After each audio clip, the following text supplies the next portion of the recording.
Mayor de esto, Gracias. estamos hablando de arritmias. La frecuencia, ya saben, es de 50 a 90. Ya les dije, menores es bradicardia. Y mayor de eso estamos frente a taquicardias que pueden ser sinusal o taquicardias auriculoventricular, supraventriculares, ¿no? Entonces, una arritmia cardíaca, cuando se altera el ritmo cardíaco, ¿no? Y los latidos son consecuencia, pues, de los impulsos eléctricos que se hacen en la aurícula a través del haz de His, ¿no? Primero se van a las aurículas y luego se van hacia los ventrículos. Entonces se contraen en forma sincrónica y rítmica, ¿no? Cuando las aurículas se contraen aparte y el ventrículo aparte, ¿no? Estamos ya frente a una fibrilación auricular o ventricular. Entonces, la frecuencia oscila pues entre 50 y 100, ¿no?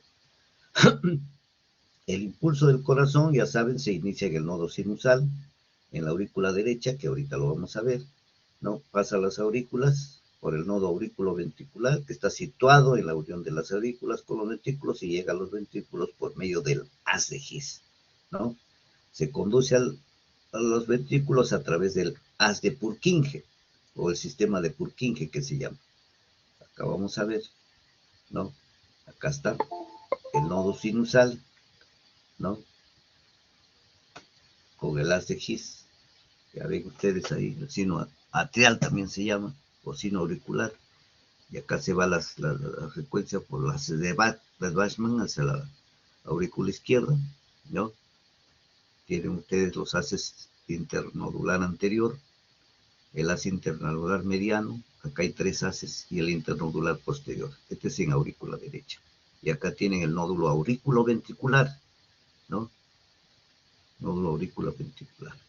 Acá tienen ustedes la ramificación por el tabique que se va hacia los ventrículos. Esta es la forma como se contrae, ¿no? Los haces de Purkinje, ¿no? Entonces, esto es más o menos la secuela que sigue el sistema de conducción.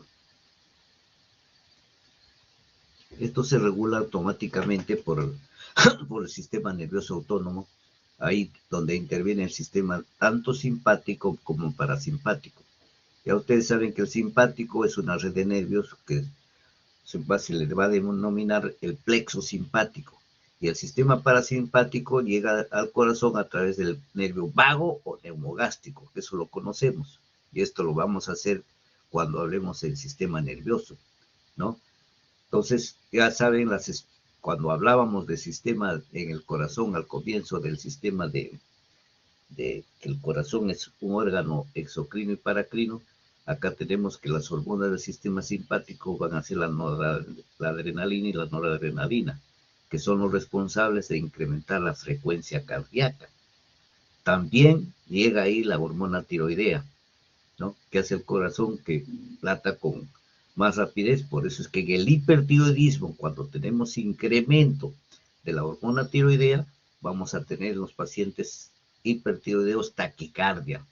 Acá les decía también cuando hablamos en la clase que el corazón en hipertiroideo crece y no solo causa taquicardia y crecimiento del músculo, sino causa cuadros de hipertensión a veces y siempre por el crecimiento causa insuficiencia aórtica. Muchas veces puede llegar a la insuficiencia también vital, ¿no? Porque dilata las válvulas, dilata, ¿no? Y cuando estamos a una frecuencia que no se trata, una frecuencia constante, tiene la famosa tormenta tiroidea, ¿no? Gracias a esta hormona tiroidea, ¿no? Entonces, por eso es que los pacientes con hipertiroidismo mandan a la consulta al internista o al cardiólogo para darle el tratamiento para disminuir la frecuencia cardíaca. ¿En qué consiste? En darle beta bloqueadores, ¿no? ¿Cuáles serían las causas de las arritmias cardíacas? Las arritmias cardíacas se pueden presentar por 3 motivos. Cuando el impulso no se genera adecuadamente en la aurícula izquierda, ¿no? Es en otro lado, cuando el impulso eléctrico se origina en sitios erróneos, ¿no? Y cuando los caminos a la conducción eléctrica están alterados. Ayer les hablaba, creo que les decía cuando hablamos del corazón, y les mostraba las válvulas, que la válvula mitral está tan unida a la válvula aórtica que a veces cuando hay calcificación excesiva de la válvula mitral o de la válvula aórtica, por ahí ustedes vieron en la figura que muy cercano pasa acá pasa el haz de Bastman. Entonces acá se altera, se calcifica y se pierde la conducción. Entonces los pacientes cuando entran a una operación de válvula aórtica o válvula mitral muy calcificada, terminan poniéndole marcapaso. ¿Por qué? Porque va a alterar la conducción de la frecuencia cardíaca, ¿no? Entonces, estas son las tres alteraciones que se presentan para causar una arritmia cardíaca, ¿no? Hay diferentes clasificaciones de las arritmias. Va a haber por su origen, por su frecuencia cardíaca, por su modo de presentación, ¿no? ¿Cuáles son por su origen las arritmias que tenemos nosotros? Las supraventriculares, que son las que se originan antes del haz de His, es decir, antes en las aurículas, antes del nodo aurículo-ventricular, ¿no? O las ventriculares, que se originan en los ventrículos. Miren, o sea, son haces aberrantes, se llama así, ¿no? Entonces, por su origen pueden haber estos dos tipos.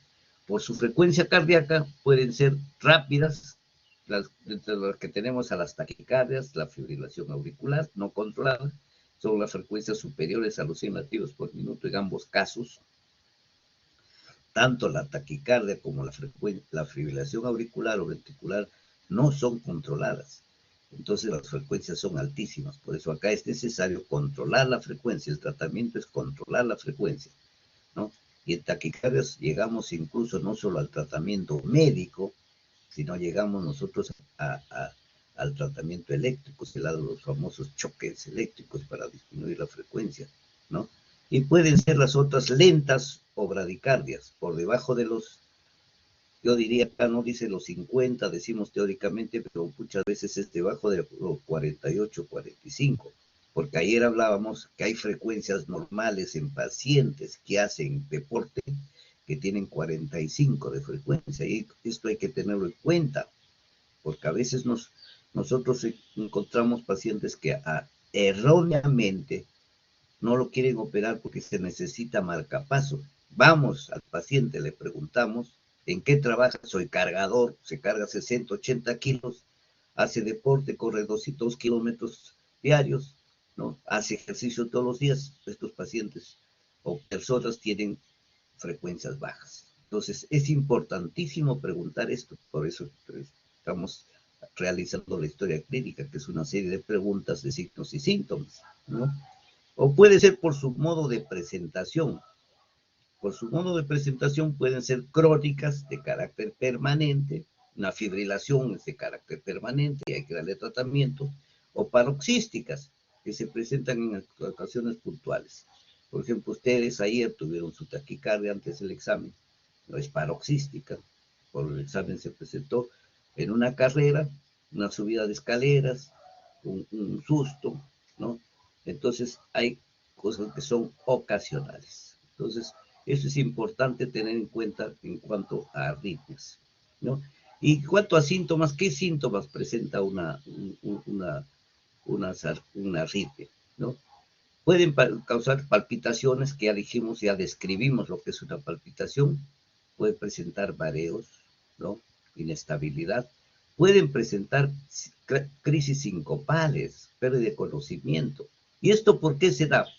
Se da tanto en los bloqueos, más se da en los bloqueos auriculoventriculares completos, porque no llega sangre al cerebro. Un corazón que está latiendo a 40, 30, 35, que ustedes van a encontrar este tipo de pacientes, por lo general en pacientes que tienen bloqueos, más en la tercera edad. Por eso es que ayer les decía que hay que tener cuidado con los abuelitos, y ahora que tienen su tensiómetro, su estetoscopio, ustedes ya contrólenle la presión, contrólenle la frecuencia cardíaca, que es importantísimo.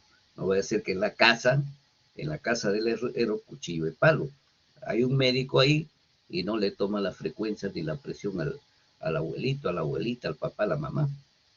Empecemos por casa, ya que no tenemos pacientes a la mano, ¿no? Entonces, estas crisis sincopales es importantísimo, ver que son causa de bloqueos. También se da en taquicardias exageradas, ¿no? Porque no se olviden que el gasto cardíaco, en ambos casos, en una taquicardia exagerada o un bloqueo, frecuencias bajísimas, no llega sangre, pues el gasto cardíaco se ve reducido a lo mínimo, ¿no? Otro de los síntomas que pueden haber es el dolor torácico, ¿no? El dolor torácico. Bueno, acá perdí el conocimiento, ya les dije por qué se da. No llega sangre, pues no llega sangre, entonces el paciente cae al suelo. Ustedes lo mandan a un abuelito que tiene 40, 35 de frecuencia, anda a comprarme el pan a la esquina, a la panadería, y hace ejercicio, pierde el conocimiento porque no llega la sangre al cerebro, se cae en la pista, ¿no?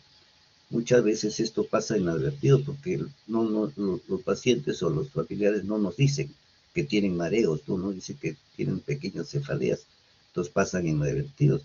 Por eso es importante hacerle los exámenes. Hablábamos de funciones vitales, ¿no?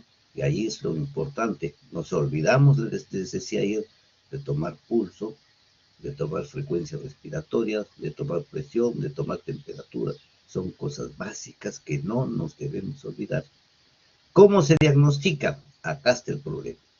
El diagnóstico muy difícil de hacerlo. Cuando ya uno está entrenado, puede de repente hacerlo con el estetoscopio o tomando el pulso. Pero por lo general se diagnostica con el electrocardiograma, ¿no? Y muchas veces un electro en reposo no diagnostica esto. Tenemos que recurrir nosotros al Holter, ¿no? ¿Qué es el Holter? El Holter es un equipito que es electrónico, esto ha ido variando, ahora está muy moderno. Es un equipo que se coloca en la cintura con baterías, va conectado hacia la computadora y ustedes ahí lo programan para que vaya tomando la frecuencia cada media hora, cada 15 minutos, cada 5 minutos, etc. Se lo pone por 24 horas y puede ser uno más días, y esto nos va a dar el diagnóstico. Cuando pasamos la transmisión de datos a la computadora, vamos a ver cómo se registró la frecuencia cardíaca durante las 24 horas que programamos en el paciente. Hay Holter que son implantables, que son los modernos. Yo no detecto en 24 horas o en 2 días, entonces le pongo un Holter implantable que me va a decir, y estos a la vez corrigen las arritmias, ¿no? Eso tienen doble objetivo, ¿no? Se pone mediante una sencilla intervención quirúrgica, ¿no? Y van implantados hacia el ventrículo derecho por lo general, igual que un marcapaso casi, ¿no? Estos Holter, como acá dice, puede llevarse años, ¿no? Con sospechas de arritmias graves que nos van, ahora incluso hay Holter que nos pueden transmitir la señal al celular, ¿no? Es interesantísimo eso, ¿no? Esto está saliendo cosas muy, muy modernas. Ustedes ya lo van a gozar esto, que algunos de nosotros todavía solo lo conocemos de vista, ¿no?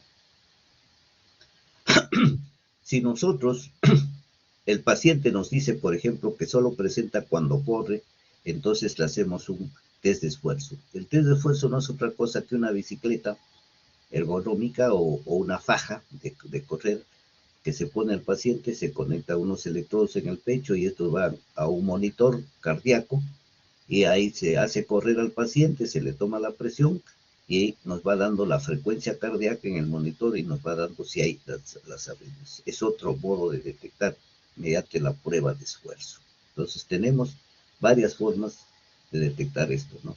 Por el simple electrocardiograma, por el Holter o por la prueba de esfuerzo, ¿no? Hay una prueba que es importantísima, que es la electrofisiología. Ahora tenemos subespecialidades dentro de cardiología. Antes veíamos de todo. Ahora el que es cardiólogo, como muchos de ustedes van a ser, ya se especializan en clínicas, se especializan en ecocardiografía, se especializan en cateterismo cardíaco o se especializan en electrofisiología. Ya dentro de cada especialidad, ahora hay subespecialidades. El cardiólogo electrofisiólogo es un cardiólogo que esté especializado en todo lo que es arritmias, ¿no? Entonces ellos estudian a profundidad el sistema de conducción cardíaco, ¿no? Y entonces hacen estudios electrofisiológicos. ¿Cómo es un estudio electrofisiológico? Para esto hay que introducir catéteres o cables por las arterias, por supuesto, al interior del corazón, ¿no? Se puede hacer por la vena femoral, ¿no? Y se va hacia el corazón, al ventrículo derecho, se explora donde está, a la aurícula derecha, ventrículo derecho, donde está la actividad eléctrica, y se va a estimular el corazón para producir arritmias. Entonces se ve de qué zona se produce la arritmia. El equipo se llama polifisiógrafo. Todos los hospitales todavía no tienen. Nosotros tuvimos el error de entrenar un médico electrofisiólogo para nuestro hospital, lo mandamos a España, cuando vino se fue al empleado o al relegate, ¿no? Porque nosotros no podíamos comprar y hasta ahora un hospital no tiene el polifisiógrafo, el costo es más de $70,000. Y los catéteres son caros. Un catéter sirve solo para un uso, están alrededor de $3,000. Por eso que un estudio de estos, imagínense el costo, ¿no? Entonces, ¿en qué consiste? Yo detecto en un punto del corazón que está ahí el asa aberrante y lo pongo el catéter ahí y le envío corriente, lo quemo. Entonces, corto la mala conducción. Y al quemar, yo malogré el catéter y malogré todo, ¿no? Y curé el foco tópico. Entonces, para esto necesito del polifisiógrafo. Para que ustedes tengan una idea de lo que es la electrofisiología, ¿no? Es un poco costoso todavía ahorita. Como todo lo que sale al comienzo es costoso. No tiene mucho tiempo, tiene alrededor de 10 años, 15 años esto de la polifisiografía, ¿no? Pero todavía sigue, en nuestro medio es muy costoso. Entonces, dentro de las arritmias, ¿qué tenemos? Las bradiarritmias, que es lo que nos interesa saber a todos, ¿no? Es una frecuencia cardíaca baja, ya les decía, ¿no? Nos dicen menor de 50, pero por lo general, ya les decía, es menor de 48, 45, frecuencias muy bajas, 30, 35, van a encontrar ustedes esas frecuencias, ¿no? Entonces hay fallas en la formación del impulso eléctrico y en la conducción del mismo, ¿no? Muchas veces les decía que pueden ser sintomáticas, asintomáticas o pueden tener síntomas. Cuando tienen síntomas ya nos dan mejores alternativas de diagnóstico y tratamiento, ¿no? Puede llegar a la crisis sincopal y hay pérdida de conocimiento, pues pérdida de conciencia, el paciente se cae. Esto se llama el síncope o el síndrome de Stokes-Adams. Acuérdense, ya saben lo que es un síndrome de Stokes-Adams, ¿no? No vaya a ser por ahí que escuchan y no saben lo que es un síncope de Stokes o síndrome de Stokes-Adams. Esto se da solo en los bloqueos auriculoventriculares completos, pérdida de conocimiento, ¿no? En los pacientes. ¿Y cuál es el tratamiento en este caso? El tratamiento es la implantación de un marcapaso. Un marcapaso no es sino un equipo electrónico chiquito que se coloca debajo de la piel, puede ser derecho, izquierdo o en el abdomen, y los cables penetran por una vena y se van también hacia la aurícula derecha. Antes había unipolares, sigue habiendo unipolares que se colocan solo en la aurícula derecha, en ventrículo derecho que digo. Ahora hay bipolares que se colocan en ventrículo derecho un cable y otro cable en la aurícula derecha. Son ya sincrónicos y permiten un mejor trabajo y contractibilidad del corazón. Con ese tipo de marcapasos se logra en pacientes jóvenes que sigan haciendo su deporte sin ningún problema. Esto sería en cuanto a bradiarritmias. Entonces tenemos también que puede ser la bradicardia, puede ser frecuencia baja sinusal, lo que estábamos hablando, ¿no? Se conduce normalmente la frecuencia inferior a 50, pero es en pacientes que no tienen cardiopatía, deportistas les decía, ¿no? Esto no necesita tratamiento, cargadores, mujeres de campo, hombres de campo, ¿no? Que hacen mucho deporte, ¿no? Ustedes saben, un hombre, una mujer de campo trabaja desde las 5 de la mañana hasta las 11, 12 del día, 2, 3, 4 de la tarde, y empiezan hasta las 7 de la noche. Entonces, gente que hace constantemente ejercicio tienen pues frecuencia baja.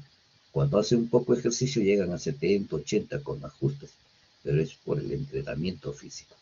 O puede ser por enfermedad del nodo sinusal, ¿no? Hay bloqueos que estamos hablando sinoauriculares, que es producido por alteración en el pulso a nivel del nodo sinusal. No hay transmisión hacia las aurículas y esto les decía que aparece en personas de la tercera edad, muchas veces por patologías valvulares aparecen tempranamente. Y esto hay que tratarlo con marcapasos, ¿no? Otros pacientes tenemos otro tipo, los bloqueos auriculoventriculares, ¿no?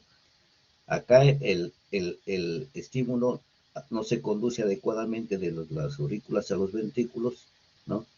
Y estos pueden ser de primer grado, cuando hay retraso de la conducción del impulso, pero sin que se bloquee ninguno, solo hay retraso de la conducción, hay un simple retraso, pero no hay bloqueo. De segundo grado, cuando hay impulsos que se conducen y otros se bloquean, y de tercer grado, cuando todos se bloquean, así de sencillo. En el primer caso, retraso de la conducción, sin bloqueo. Segundo grado, algunos se conducen y otros se bloquean. Y en tercer grado, todos están bloqueados. Sencillísimo, ¿no? Los de tercer grado precisan siempre la colocación de un marcapaso, ¿no? Los de primer grado, pues, no requieren ningún tratamiento. ¿Y cómo es el registro? Ahora vamos a ver, esto es importante que vean, ¿no? El registro. Acá tienen un bloqueo de primer grado, que es necesario que lo observen. Decíamos que hay retraso en la conducción. ¿Qué veo yo? Un PR largo, ¿no? Mayor de 20 segundos, ¿no? Y es constante. Ustedes ven un PR largo constante acá en el electrocardiograma, ya saben, para todos el electrocardiograma, la onda P, el QRS y la onda T, ¿no? Entonces miren el retraso que hay constante del PR. Entonces acá estamos en un bloqueo de primer grado, así de sencillo. Acá está en rojito para que tengan ustedes mayor impregnación. Entonces acá estamos frente a un bloqueo de primer grado. Así de sencillo, ¿no? Así como hay de primer grado, les decía que hay de segundo grado, ¿no? El bloqueo de segundo grado también se llama MODIS 1, ¿no? Es un bloqueo grado tipo 1, MODIS 1, o le han puesto el fenómeno de Wenckebach. Saben ustedes que en medicina o en otras especialidades, biología, siempre se pone el nombre del que lo estudió, ¿no? Entonces, miren acá cómo se va alterando la distancia del PR y llega un momento que desaparece un QRS. Acá desapareció el QRS y hay un bloqueo acá, pero no es el bloqueo constante, ¿no? Va achicándose, ¿no? El intervalo se va alargando del PR progresivamente hasta que desaparece en uno de ellos no hay el QRS, que esto se llama el fenómeno de Wenckebach, ¿no? ¿No? Y esto cuando no hay actividad ventricular se llama el fenómeno de Luciani, ¿no? Fenómeno de Luciani cuando no hay actividad ventricular. Entonces acá ven los dos fenómenos en un MODIS 1 o fenómeno de Wenckebach. Va alargándose el PR, fenómeno de Wenckebach, y el fenómeno de Luciani cuando desaparece la actividad ventricular. Así de interesante, acá estamos en un bloqueo auriculoventricular de segundo grado tipo MODIS 1 o fenómeno de Wenckebach, ¿no? Así también habíamos hablado del bloqueo auriculoventricular de segundo grado tipo 2 o MODIS 2, ¿no? Este es también otro de segundo grado, MODIS 2. ¿Y qué veo acá? Falta un QRS, ¿no? ¿No? Y miren cómo está el intervalo de PR, ¿no? Un intervalo de PR alargado, un bloqueo de rama completo acá. Esto se llama bloqueo porque el QR está completamente alargado, ¿no? El PR puede estar normal o puede estar alargado, como en este caso. Acá hay un PR sin QRS, ¿no? ¿No? Acá no hay actividad ventricular. Pero ustedes ven acá un QRS ancho, se llama el tipo MODIS 2. Esto decíamos que esto ya requiere la implantación de un marcapaso, ¿no? Acá falta un QRS, ¿ya? Y el PR puede estar alargado o pegado muchas veces al QRS, pero hay bloqueo del QRS. Miren, el QRS tremendamente ancho, tremendamente su retrasado, ¿no? Este sea el tipo MODIS 2, característico. No tienen ustedes nada que estar pensándolo. Así de sencillo se impregna esto. Y esto ya es un bloqueo de tercer grado. Acá estamos en un bloqueo de tercer grado y el síndrome de Estocolmo. Estos pacientes son los que frecuentemente les da los casos de pérdida de conocimiento, ¿no? Miren ustedes acá, alargadísimo todo, ¿no? Ondas P con frecuencia mayor del que el QRS. También hay bloqueo en QRS, van a ver, ¿no? Pero hay ondas P que ustedes lo ven que aparecen antes o después de un QRS, ¿no? Miren, las ondas P que no tienen respuesta de un QRS, o acá un PR demasiado alargado. Estos pacientes necesariamente tienen que ponerse marcapaso, porque miren la frecuencia que tiene, 1, 2, 3, 4, 5, 6, 7, ¿no? Ustedes saben que se suma, ¿no? 300 entre 7, ¿cuánto sería?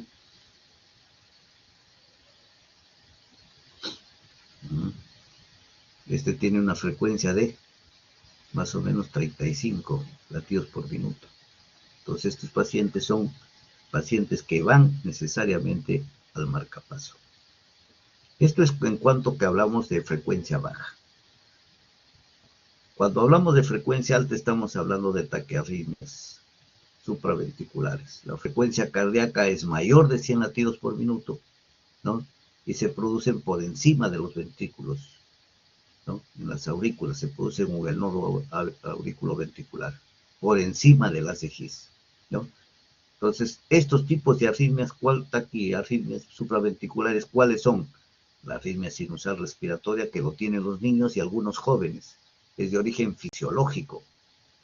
Hay jóvenes, ustedes muchas veces de repente tienen taquiarritmias supraventriculares, ¿no? Por momentos tienen frecuencias altas, pero eso es fisiológico, porque muchos de ustedes se alteran su frecuencia cardíaca por cualquier cosa, ¿no? Y eso es normal. En un niño es normal también que encuentren a veces frecuencias altas si no hay ninguna molestia, ¿no? No es necesario tratarlo. Lo que es necesario tratarlo sí cuando es frecuente. Una taquicardia que le dura todo el día, como el caso, por ejemplo, ahora post-COVID, en los pacientes que les ha dado COVID encontramos, ha quedado muchos pacientes o personas con taquicardia y hay que tratarlo. A nosotros nos llega mucho paciente con taquicardia que los están mandando para verlo. Ha quedado mal del corazón. Por supuesto, no se olviden que esta enfermedad viral que ha dado esta vez es una enfermedad inflamatoria. ¿Inflama qué? Inflama tráquea, inflama pulmones, inflama corazón, inflama riñones, inflama estómago, inflama hígado, todo lo inflama y en todo lo produce pues trombosis. No se escapan los vasos arteriovenosos, ¿no? Ni el corazón. Entonces, estos pacientes vienen con la secuela de taquicardia actualmente. Entonces hay que tratar de su taquicardia. Recibimos frecuentemente pacientes con 140, 120 que están un mes, 2 meses con esa frecuencia y recién acuden para tratamiento cuando lo ha visto un médico internista o un neumólogo. Dice, no, anda que te ve el cardiólogo, no voy a decir que haya otra cosa. Y esto es lo que estamos recibiendo, las taquicardias sinusales, que sí requieren tratamiento, ¿no? Puede ser por ansiedad, por ejercicio, también a veces por anemia, por alcohol, pero por lo general estamos recibiendo nosotros posterior a este tipo de enfermedades virales, ¿no? También se puede presentar en los que fuman mucho, en los pacientes que tienen anemia, también. Ustedes saben que es compensatorio la taquicardia. En los cuadros febriles puede haber también una taquicardia sinusal, ¿no? Entonces, en un paciente que toma alcohol, ¿no? Entonces también se puede presentar, pero ya por eso nosotros tenemos que tener la historia clínica. Para eso estamos haciendo la historia clínica. ¿no? La historia clínica no es una cosa vacía, se va con varios de estos conocimientos y por cada especialidad que estamos desarrollando, ¿no? Después hay contracciones auriculares prematuras que se llaman extrasístoles auriculares. Y esto es todo lo que nos piden en Ciencialabus. Tenemos bastante de arritmias, pero con esto creo que terminamos. Las contracciones auriculares prematuras que se llaman extrasístoles auriculares, ¿no? Acá se genera un impulso eléctrico adelantado al sinusal, ¿no? En una zona diferente a las aurículas, ¿no? Y esto se presenta a veces en personas sanas, muchas veces está asociado a cuadros de isquemia del miocardio, a insuficiencia cardíaca, enfermedad pulmonar, ¿no? Entonces también se puede presentar en hipotiroidismo, hipertiroidismo o en otras infecciones sistémicas. Se pueden presentar estos, no es nada grave. ¿Se puede tratar si es frecuente? Sí, hay que tratarlo. Pero si no es frecuente, no van a causar ningún problema en el paciente. Si es por isquemia miocárdica, sí ya sabemos que va a ir acompañado de dolor precordial, etcétera, etcétera. Para eso ya estamos nosotros haciendo la historia clínica. Pero si, si estos provocan síntomas, hay que tratarlos, ¿no? Entonces, hay taquicardias, pues, supraventriculares, ¿no? Que la frecuencia es superior a 100, se originan, ya les dije, en aurículas o el nodo aurículo ventricular, y se diferencia de las extrasístoles auriculares que son sostenidas, ¿no? En lugar de latidos aislados. Entonces tenemos, ya hablamos de taquicardia cuando nosotros vimos las taquicardias, ¿no? Pero estas dos cosas es importante ver. Las extrasístoles son latidos que se presentan, ¿no? Pum, ta, ta, ta, ta, ta, ¿no? Dentro de la frecuencia cardíaca son latidos que se meten cada 2, 3 latidos, cada 10 latidos se mete un extrasístole, que es un ritmo diferente. Está latiendo normalmente dun, ta, ta, ta, dun, ta, dun, ta, ta. Se mete una extrasístole. Es un latido ectópico, ¿no? Acá tenemos, por ejemplo, ¿no? Esto ya sería lo que es fibrilación auricular, que también nos piden, ¿no? Que es completamente arrítmico, ¿no? Es completamente arrítmico, nos estamos pasando nosotros, ¿no? Aparte de las taquicardias supraventriculares que son de frecuencia alta, habíamos dicho de antes, y acá está el trazado, ¿no? Tenemos la fibrilación auricular. La fibrilación auricular que está dado por daños en el sistema eléctrico del corazón, por algunas enfermedades de tipo crónico, como la presión alta, enfermedades coronarias, enfermedades valvulares de tipo reumático, ¿no? O cuadros inflamatorios también de tipo crónico, ¿no? Una enfermedad inflamatoria pulmonar crónica, una enfermedad inflamatoria pulmonar de largo, nos puede dar una fibrilación auricular, ¿no? La clínica es muy variable, pero el paciente va a sentir palpitaciones rápidas, irregulares, cuando no está controlado, cuando la frecuencia es alta, va a sentir sensación de falta de aire, va a venir mareos y dolor de pecho. Esto, qué bueno, porque así lo diagnosticamos a tiempo.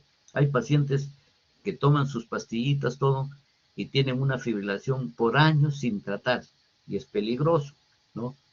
Cuando es asintomática. Dicen que es asintomática, yo no creo que sea asintomática, lo que pasa que como ha aprendido la gente a tomar sus pastillitas para el dolor, su aspirina, todo lo controlan, entonces no es tan asintomática, ¿no?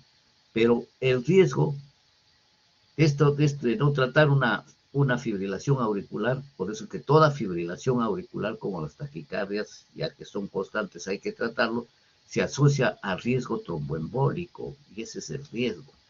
Un paciente que fibrila tiende a formar muchos trombos en el corazón, ¿no? Y ya ustedes saben qué pasa si forma un trombo en el corazón un paciente por fibrilación auricular. ¿Qué pasa? Estos pacientes, si tienen un trombo a nivel cardíaco,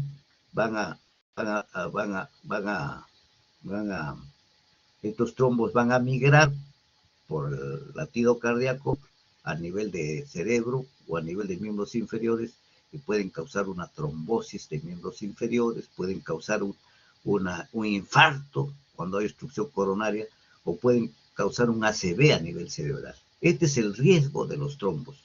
Por eso en fibrilación, yo descubro un paciente con fibrilación auricular, debo tratarlo inmediatamente.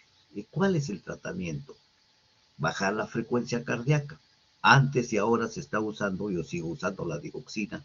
Hubo un tiempo que prohibieron, dijeron que no servía la digoxina, y la digoxina, desde que se inventó, creo que ya va a cumplir los 100 años, sigue siendo un medicamento de excelentísimo nivel porque mejora el ritmo del corazón y mejora la contractibilidad. Ahora nuestros cardiólogos modernos, no me incluyo, ¿no?, tienden por el acoso que hay de los seminarios y de la información, están tendiendo a usar beta bloqueadores, ¿no? Yo no le tengo tanta confianza a los beta bloqueadores, pero ustedes van a usar en esto, van a ver utilizar mucho beta bloqueador, ¿no? Entonces, los beta bloqueadores se usan, yo utilizo más la digoxina para controlar la taquicardia, la fibrilación auricular. Entonces controlamos la frecuencia elevada y aparte hay que asociarle, para evitar el riesgo tromboembólico, un anticoagulante.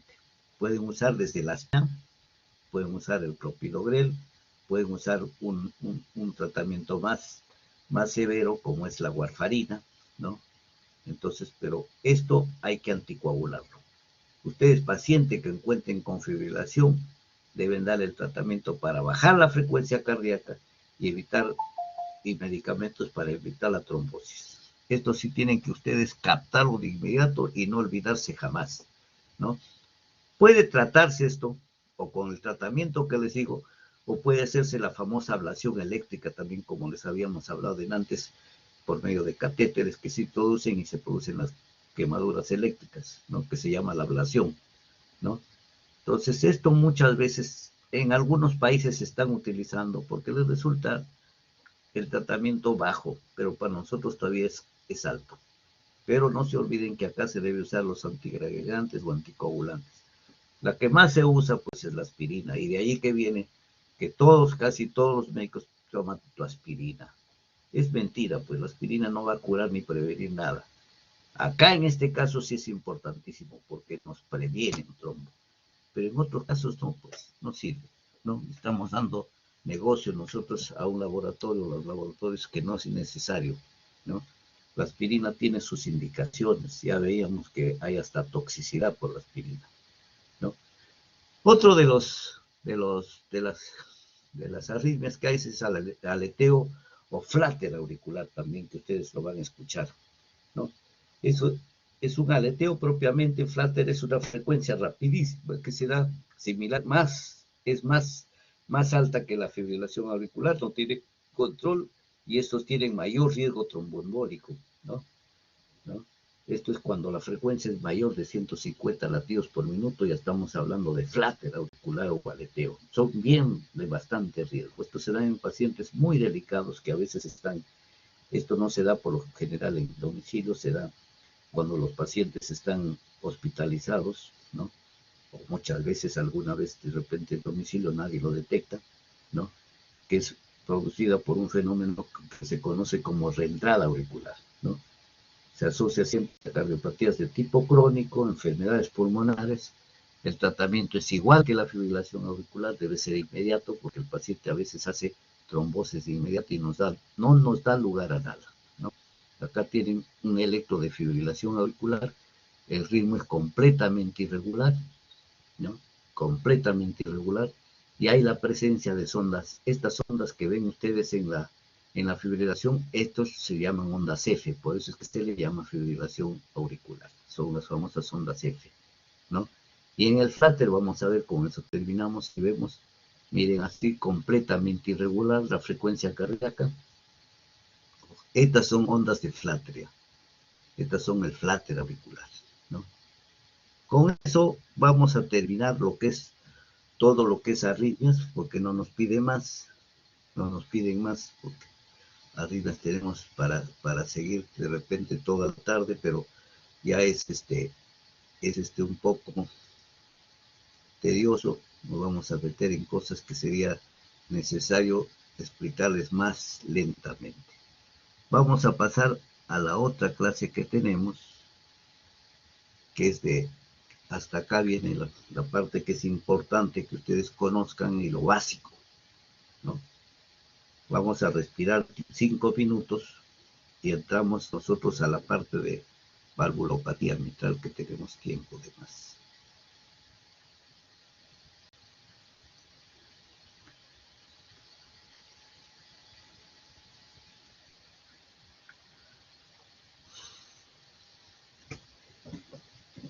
Descansen 5 minutitos. Arrancamos en 2 minutos. No estamos, gracias.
Bueno,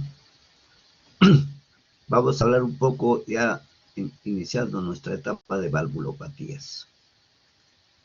Nosotros empezamos a hablar de valvulopatías con el síndrome valvular mitral, que es el más evidente, el más frecuente que vamos a ver nosotros, es el síndrome valvular mitral, ¿no? No se olviden que se llama válvula mitral porque está constituido por una forma de mitra. Los obispos usan este gorrito, que es mitra, que está compuesto por 2 capas, ¿no?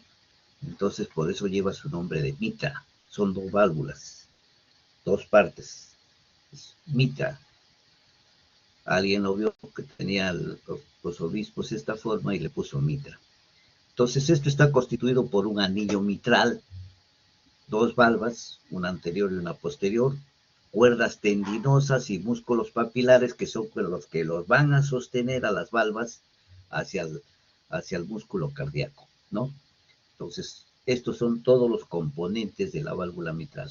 El anillo, las valvas, ahora lo vamos a ver, cuerdas tendinosas, músculos papilares, ¿no? Entonces, ¿cuál es la forma de la etiología más importante de esta enfermedad mitral? 50% de las enfermedades de valvulares mitrales, de las enfermedades de todas las válvulas, el 50% va a ser mitral. O sea, cuando ustedes tienen una valvulopatía, más que seguro que es mitral. Pocos son aórticos, otros serán pulmonares, otros serán tricuspidos, otros serán CIA, otros serán CIB. Pero en enfermedad valvular, 50% de los valvulares totales van ustedes a estar frente a una valvulopatía mitral. ¿Y quién es la causa etiológica más importante? La fiebre reumática. Muy pocas veces se ve de carácter congénito y otras secundarias a endocarditis, ¿no? Pero también lo podemos ver. Entonces, esto es importante que sepan. Entonces, vamos a ver acá cómo es la válvula mitral. Ahí ustedes ven el anillo mitral que estábamos hablando, ¿no? Están viendo ustedes las cuerdas tendinosas y los músculos papilares que se van a sostener hacia el músculo cardíaco, hacia las paredes del ventrículo. Entonces, anillo mitral, cuerdas tendinosas y músculos papilares. Es importante que vean esto, porque esto está fijado. No se olviden que acá, cuando yo les hablo de acá, les decía que esto por el tipo de tejido, las válvulas no tienen irrigación, pero las cuerdas tendíneas y los músculos papilares sí tienen irrigación. ¿Y la irrigación de dónde viene? No viene de acá, la irrigación viene del músculo, de abajo hacia arriba. Y vamos a ver después por qué les digo que esto es importante, ¿no? Porque el día que haya un infarto, por ejemplo, del músculo cardíaco y esté comprometido, una de las coronarias que irriga esta parte del músculo cardíaco va a comprometer a los músculos papilares y va a haber necrosis. ¿Y qué pasa si hay necrosis en esta parte del músculo papilar? No lo sostiene a la válvula cae. ¿Y qué hay? Hay insuficiencia mitral. Es importantísimo por eso ver a veces las partes anatómicas para tener una expresión de lo que pasa, ¿no? En un infarto, entonces ustedes saben que irriga esta parte del músculo, que va a irrigar parte al músculo papilar, hay necrosis, pues. Si hay necrosis del músculo, va a haber necrosis del músculo papilar. Entonces va a haber caída de la válvula, porque ya no hay quien lo sostenga a la válvula. Entonces, cuando hay infarto, va a haber dos cosas. Hay infarto del miocardio y hay insuficiencia mitral. Así de sencillo. ¿Por qué causa? Porque estos músculos papilares están irrigados por parte de las arterias coronarias que irrigan esta parte del músculo. Nada del otro mundo. Y esta imagen lo traigo y les vuelvo a repetir para que vean ustedes, cuando hablamos de calcificación, la cercanía que tiene con la válvula aórtica. Miren ustedes qué cercanía, están casi pegadas. Son milímetros los que los separan. Por eso es que cuando yo les hablo que hay calcificación exagerada de la válvula mitral, que está acá, el anillo mitral, muchas veces calcifica el espacio donde hay la conducción. Entonces produce bloqueos, por un lado. Por otro lado, puede calcificar una calcificación de válvula mitral, puede llegar a calcificar a la válvula aórtica. Dos, o a la inversa, una calcificación exagerada a la válvula aórtica puede llegar a malograr el espacio de la conducción cardíaca, o puede calcificar también parte de la válvula mitral. Ambas cosas se pueden dar, ¿no? Por eso es que muchas veces cuando se llega a operar válvula mitral muy calcificada, se compromete aparato de conducción y terminan en marcapaso.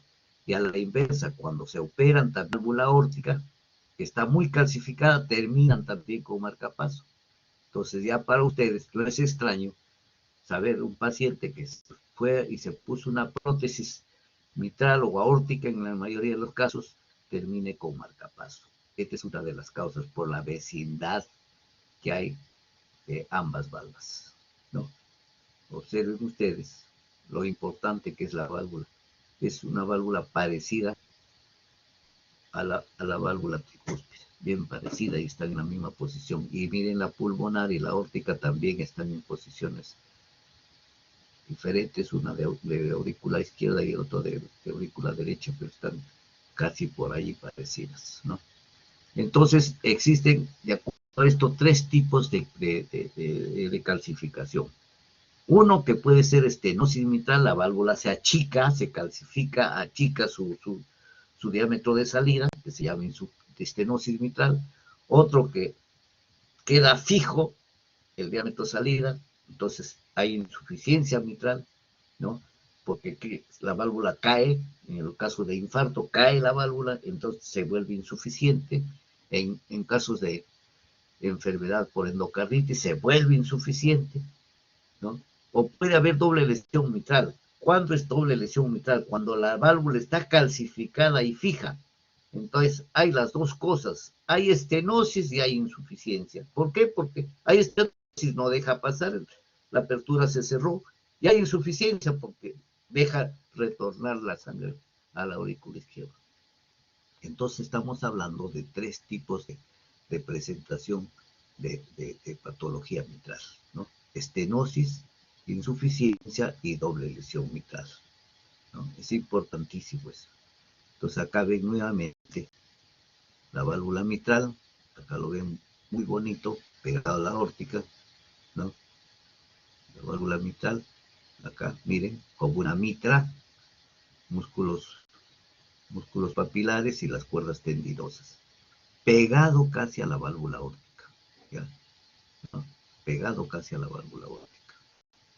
Estas figuras es importante que ustedes lo tengan en cuenta para que vayan viendo ustedes la parte cómo está, porque ya, para que tengan una imaginación anatómica de cómo es, ¿no?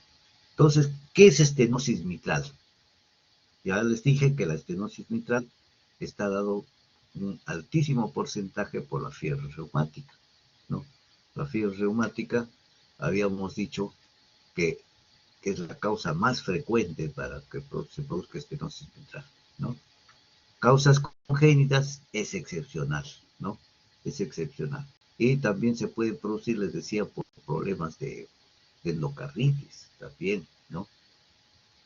Cuando esta estenosis mitral se acompaña de una comunicación interauricular, va a producir una hipertensión pulmonar secundaria. Entonces se llama el síndrome de Luttenbacher. Acuérdense, el síndrome de Luttenbacher no es otra cosa que estenosis mitral, es una...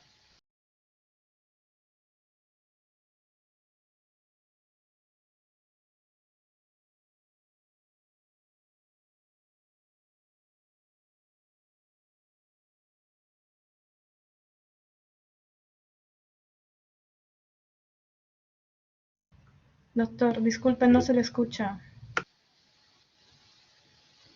No sé Doctor, disculpe, no lo escuchamos, pero creo que seguía hablando.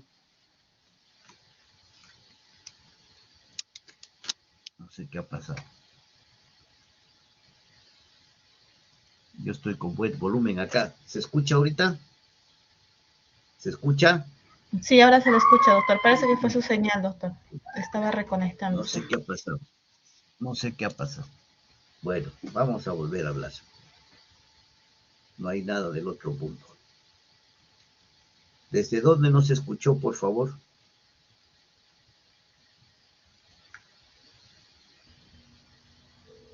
Sí. ¿Desde dónde nos escuchó? Desde la Cuando imagen, comenzó doctor. el Luttenbacher. La imagen, la siguiente ¿Desde acá? diapositiva. No, la siguiente, después de la... La 5, De acá. diapositiva 5, exacto, sí, ahí. Ya. Bueno, les decía que esto, acá tenemos otra imagen que en forma de mitra de la válvula, ¿no? Por eso tiene la forma de mitra, dos valvas, cuerdas tendinias y músculos papilares. Y les decía que les vuelvo a presentar esto porque para que observen ustedes lo junto que están anatómicamente ambas valvas. Y por eso el compromiso cuando hay calcificación de cualquiera de las valvas. Entonces les decía que se presenta estenosis, como habíamos visto ya, y les decía que la causa más importante o más frecuente de estenosis es la fiebre reumática, ¿no? La fiebre reumática más o menos nos lleva a un 80% de patología de estenosis mitral, ¿no? Hay causas congénitas también por supuesto en medicina todo es factible, se da estenosis mitral por causa congénita, pero esto es excepcional. Les decía que cuando hay una comunicación interauricular, por ejemplo, va a haber, aparte de la estenosis mitral, tiene su comunicación interauricular, ¿no? O el paciente con un CIA tiene una estenosis mitral que puede ser adquirida por la fiebre reumática, va a haber cuadro de hipertensión pulmonar secundaria, ¿no? Entonces, cuando hay una estenosis mitral más CIA y hay hipertensión pulmonar secundaria, se va a llamar el fenómeno de Luttenbacher o síndrome de Luttenbacher. Acuérdense, es importantísimo esto, ¿no? El síndrome de Luttenbacher, ¿no? Y les decía también, cuando hablamos de aurícula izquierda, aurícula derecha, más en aurícula izquierda, que va a los pequeños trombos se van a organizar y van a formar mixomas. Los mixomas son tumores que se forman por el conjunto de trombos, ¿no? Los trombos no son otra cosa que la ruptura de hematíes, ¿no? Y estos pequeños hematíes van a formar coágulos, y estos coágulos van a formar sus trombos, y estos trombos a su vez hacen mixomas. Se pegan a la pared de la aurícula izquierda, ¿no? Se van a pegar a nivel de la aurícula izquierda y van a formar los famosos tumores de la aurícula izquierda, que no son otra cosa que los mixomas. Muchas veces estos mixomas están a la entrada de la válvula, entonces hacen una estenosis mitral secundaria también. Entonces puede haber una estenosis mitral secundaria por trombos auriculares de aurícula izquierda, acuérdense, ¿no? Tumores que son tumores benignos, por supuesto, pero son bien difíciles cuando el cirujano entra a operarlo, tiene un terror tremendo, porque estos mixomas tienen que sacarlo enteritos, porque si estos mixomas, alguna se le escapa algún pedacito de mixoma, estos van a la corriente, al torrente sanguíneo y pueden causar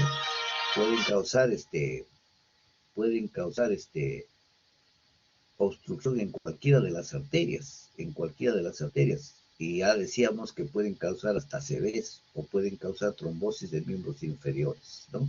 Entonces este es el riesgo de estos trombos, ¿ya? Este es el riesgo de estos trombos. Cuando hay estenosis mitral, la frecuencia de que hay entre el hombre y la mujer gana acá porque hay 9 mujeres con estenosis mitral contra un varón, ¿ya?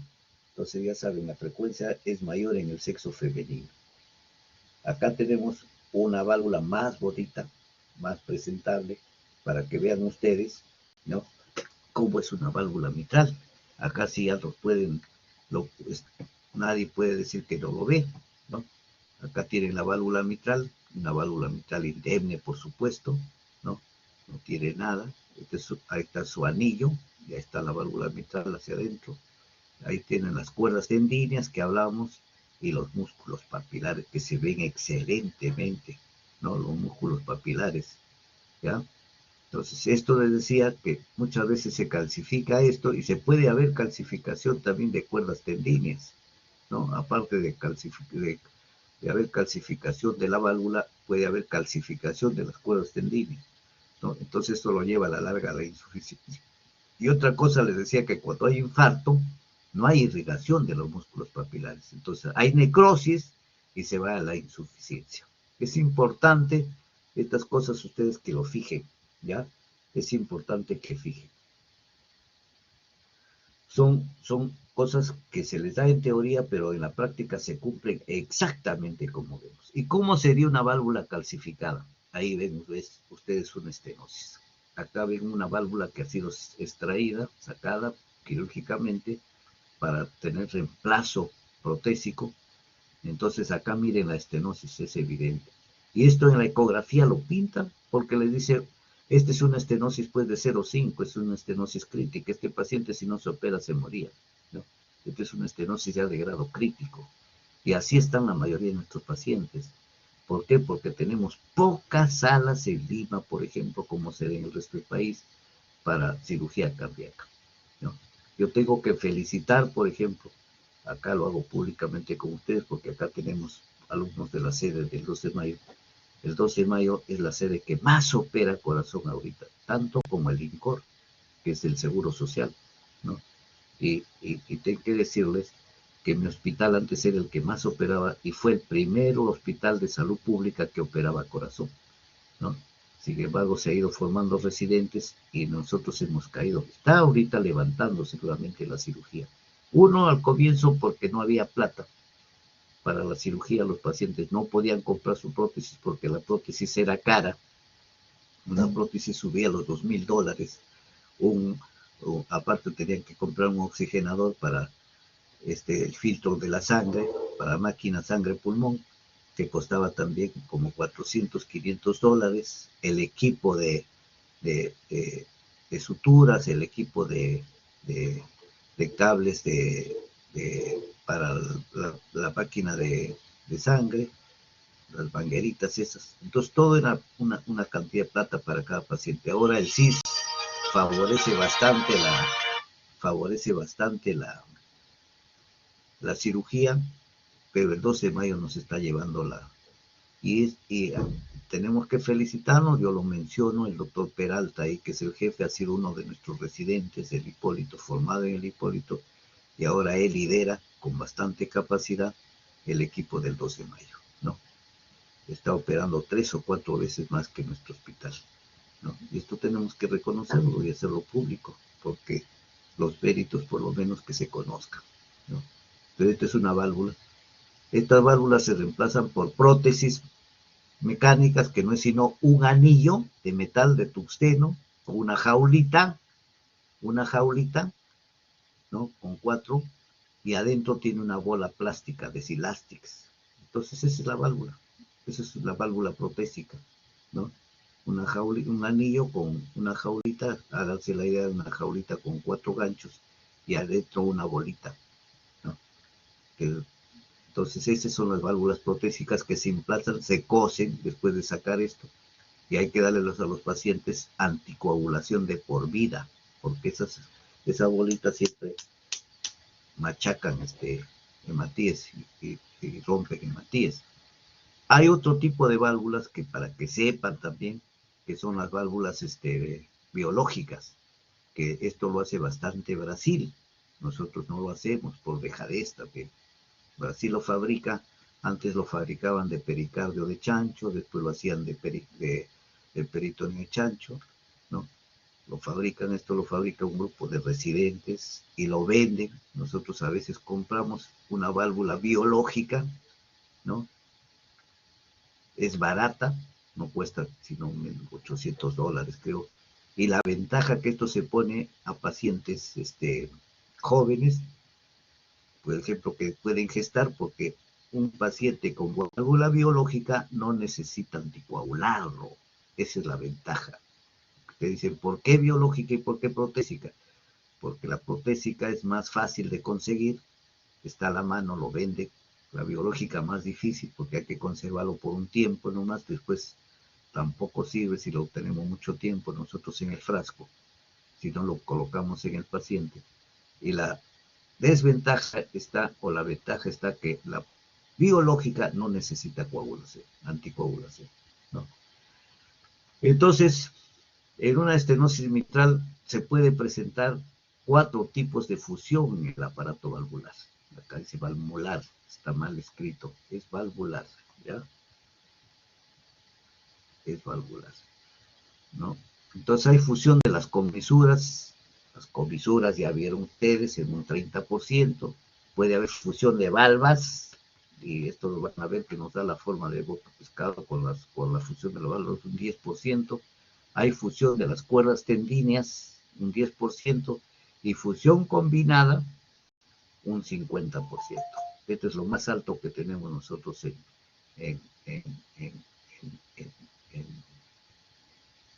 en patología de válvula mitral, ¿ya? Es importante eso. 50% casi tienen fusión de comisuras y de valvas, o fusión les dije que las cuerdas tendíneas también se calcifican, entonces puede haber eso, que es bajo, pero también se da, ¿no? ¿Cómo es la evolución? Es importante esto para la parte que ustedes manejan la historia clínica. Ningún paciente que venga de un clima templado, ustedes pueden poner ahí en la historia clínica, por ejemplo, viene un paciente de un clima templado, no les va a decir ni van a pensar que su fiebre reumática tiene 8 o 10 años, pues no. Un paciente que viene de puro, de Apurímac, es cierto que su enfermedad de estenosis mitral es cortísima, es menos de 2 años. Pero si ustedes reciben un paciente de un clima tropical, reciben un paciente que viene de Piura, ¿no? No van a ponerme que su estenosis de 1 centímetro, 2 centímetros, lo tiene pues 2 años, ¿no? Entonces, el paciente está bien, no ha sentido, pero yo veo eso es un paciente que permanece asintomático por 10 años. Miren lo importante que es esto para el estudio. Estos son estudios que han hecho y que no fallan. Entonces, un paciente que viene de un clima tropical, un clima cálido, permanece asintomático 10 años. A diferencia, miren, de un clima frío, ¿no? Que la enfermedad avanza mucho más rápido, ¿no? Y en enfermedades, en regiones subdesarrolladas, el curso pues es mucho más rápido, ¿no? Se ve estenosis graves en adolescentes. Ustedes van a ver bastante esta patología de acá a unos 4 o 5 años de repente, porque estamos recibiendo pacientes nosotros que vienen de afuera. Ustedes ven que ha habido un ingreso de pacientes de otros países, ¿no? Que están viniendo, que no han tenido tratamientos de jóvenes de sus amigdalitis, que es causa de la fiebre reumática, y vamos a tener cantidad de estos pacientes de acá unos 4 o 5 años. Ustedes van a ser testigos y van a ser médicos tratantes de estos pacientes. Nosotros ya casi no teníamos esto, pero ahora sí vamos a tener, no se olviden. ¿Cuál es la fisiopatología? ¿No? Estos se pueden unir, decíamos, las dos valvas, ¿no? Y presenta la forma tubular. Y eso vamos a ver en un eco. Entonces, la forma tubular que va a semejar a la boca de un pescado. Entonces, el ecocardiografista le va a decir imagen en boca de pescado. ¿Ya? Entonces, ustedes cuando le dicen imagen en boca de pescado, que se ve, parece una boca de pescado, ustedes lo verían. Cuando es funcional, ojalá tenga un video por ahí para pasarles hoy o mañana, ¿no? Entonces va a simular la boca de un pescado, pues, ¿no? Entonces le dice imágenes porque hay depósitos de calcio en las valvas y en el anillo mitral. Y se ve idénticamente como la imagen de un pescado. Si ustedes lo ven en el electro, sí parece que un pescado está abriendo y cerrando la boca, ¿no? No se olviden que la ecografía ha venido a ser uno de los exámenes importantísimos que nos dan el diagnóstico de valvulopatías. Nos dan, pero diagnósticos exactos.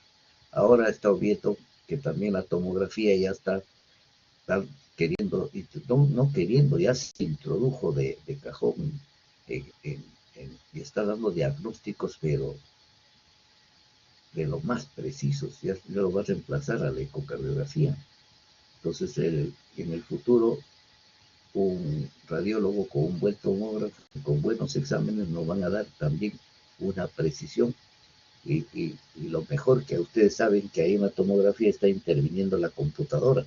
Entonces le dan la imagen, la vuelta, lo hacen tridimensional. Entonces es fabuloso lo que está saliendo, ¿no? Este anillo, por ejemplo, tiene de 3 a 6 centímetros, como siempre, diciéndoles de acuerdo al tamaño del corazón y al tamaño de la persona, pues, ¿no? De 3 a 6 centímetros de diámetro tiene el anillo. Cuando este anillo tiene 2 centímetros, cuando está estenosado en 2 centímetros, decimos que la estenosis es leve. Cuando hay 1 centímetro, decimos que la estenosis es grave, ¿no? Pero nosotros no vemos de 1 centímetro, vemos de 0,8, de 0,5.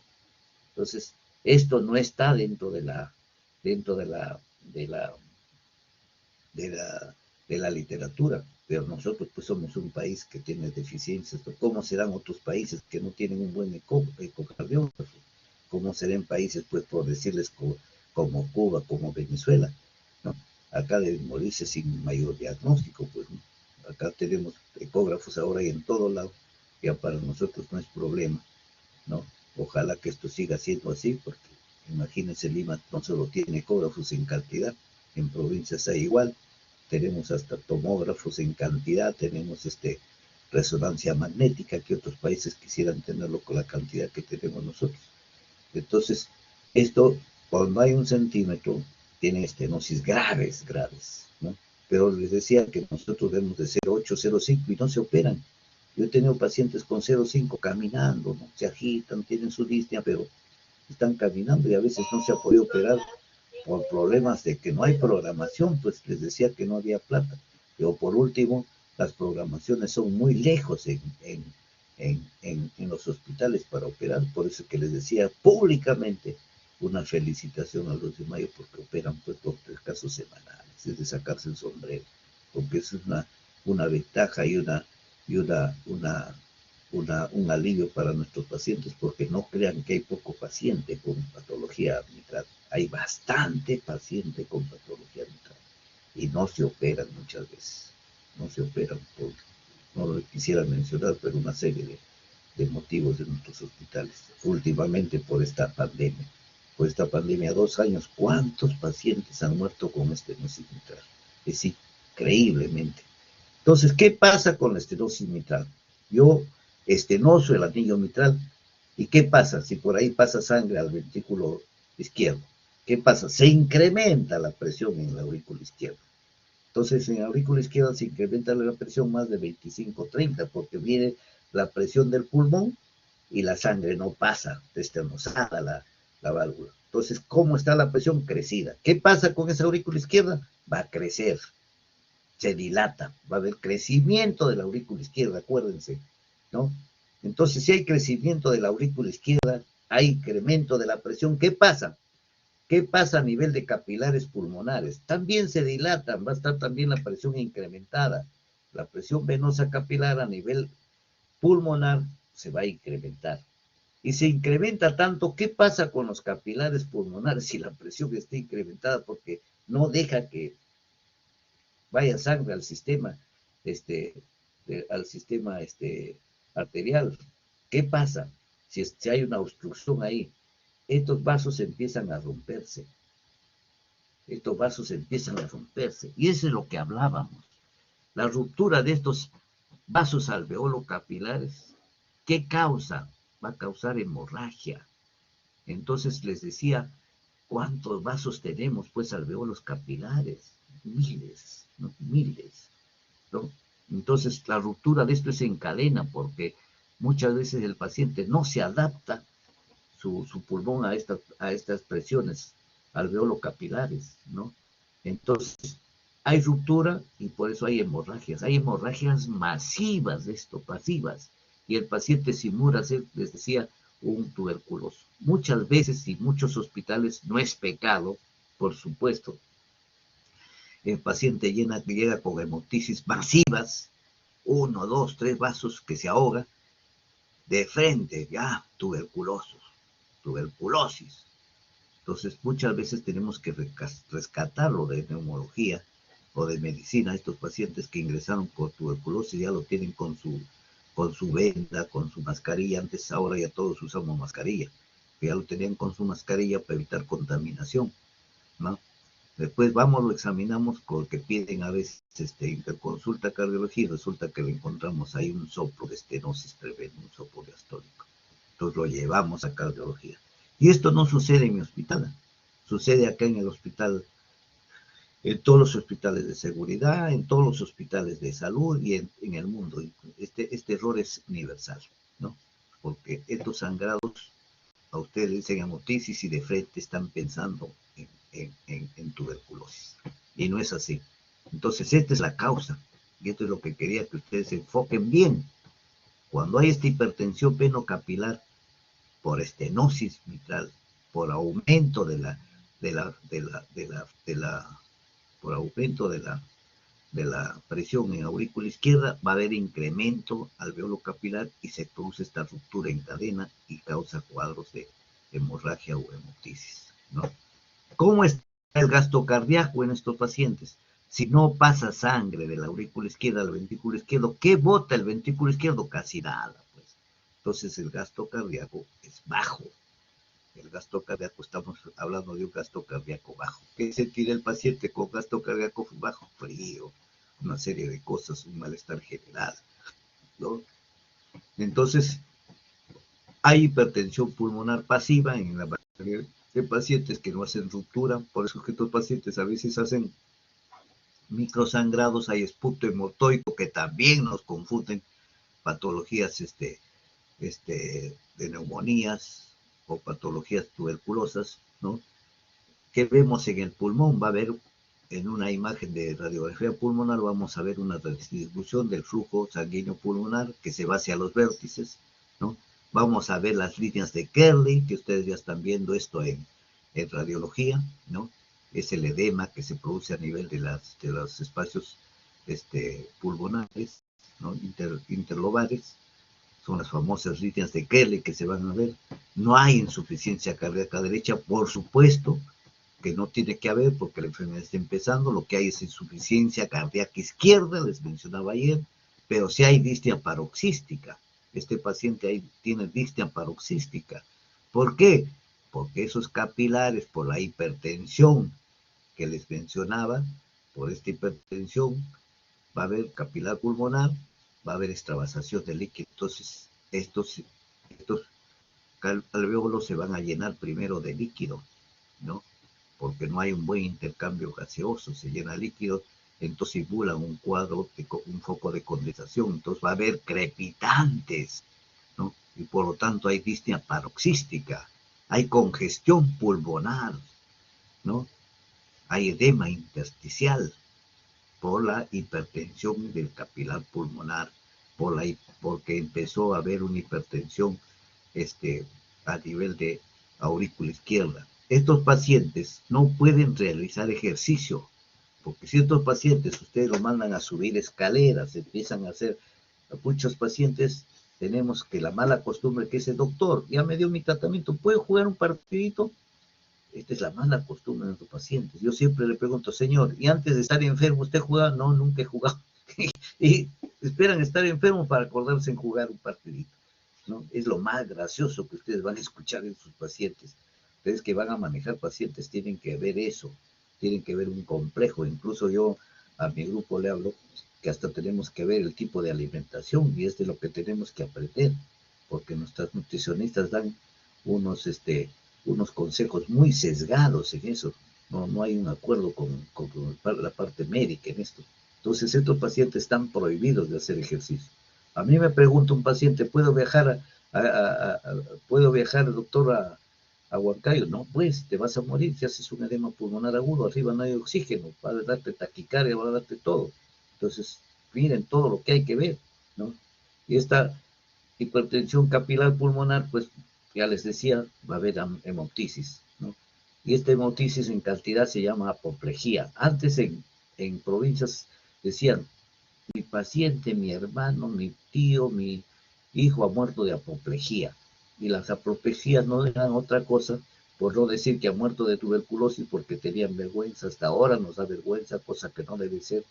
Nadie quiere morir de tuberculosis, pero desgraciadamente lo tenemos a la enfermedad a nuestro costado, ¿no? Entonces estas hemotisis simulaban tuberculosis y ellos veían a su paciente que sangraba 1 o 2 vasos, no, es apoplejía, decían, ¿no? Una hemorragia profusa que ha muerto, no ha muerto de tuberculosis porque no ha habido tos, pues no ha habido signos. Entonces, ¿qué es apoplejía? La apoplejía no era otra cosa que la estenosis mitral no tratada. Entonces estos pacientes, no se olviden que tienen una estenosis tremenda del anillo mitral. Entonces acá hay una presión de la sangre por pasar de aurícula izquierda a ventrículo izquierdo. Entonces esa presión, ¿qué hace acá en el anillo? Hace un remolino porque trata de pasar la sangre a presión, como un chisguete, como si ustedes estarían de poner sangre con un chisguete, pues con una pistola ahí, a presión. Entonces esa presión para que pase la sangre de aurícula izquierda que está con hipertensión a ventrículo izquierdo, ejerce ahí un remolino. Ese remolino que se ejerce en la válvula para pasar la sangre de aurícula izquierda a ventrículo izquierdo, ahí ese remolino es causante de la ruptura de cientos de hematíes. Entonces, al romperse estos hematíes, ¿qué pasa? Viene el fenómeno de coagulación. Y este fenómeno de coagulación es el que va a formar los microtrombos, y esos microtrombos se unen a la vez y después van a formar los mixomas. Por eso es que la presencia de mixomas en la aurícula izquierda. Ya tienen ustedes para explicarse por qué la formación de mixomas. Es por la ruptura de cantidad de hematíes. Entonces, estos pacientes muchas veces decíamos que hacen tromboembolia, y esta es una complicación importante.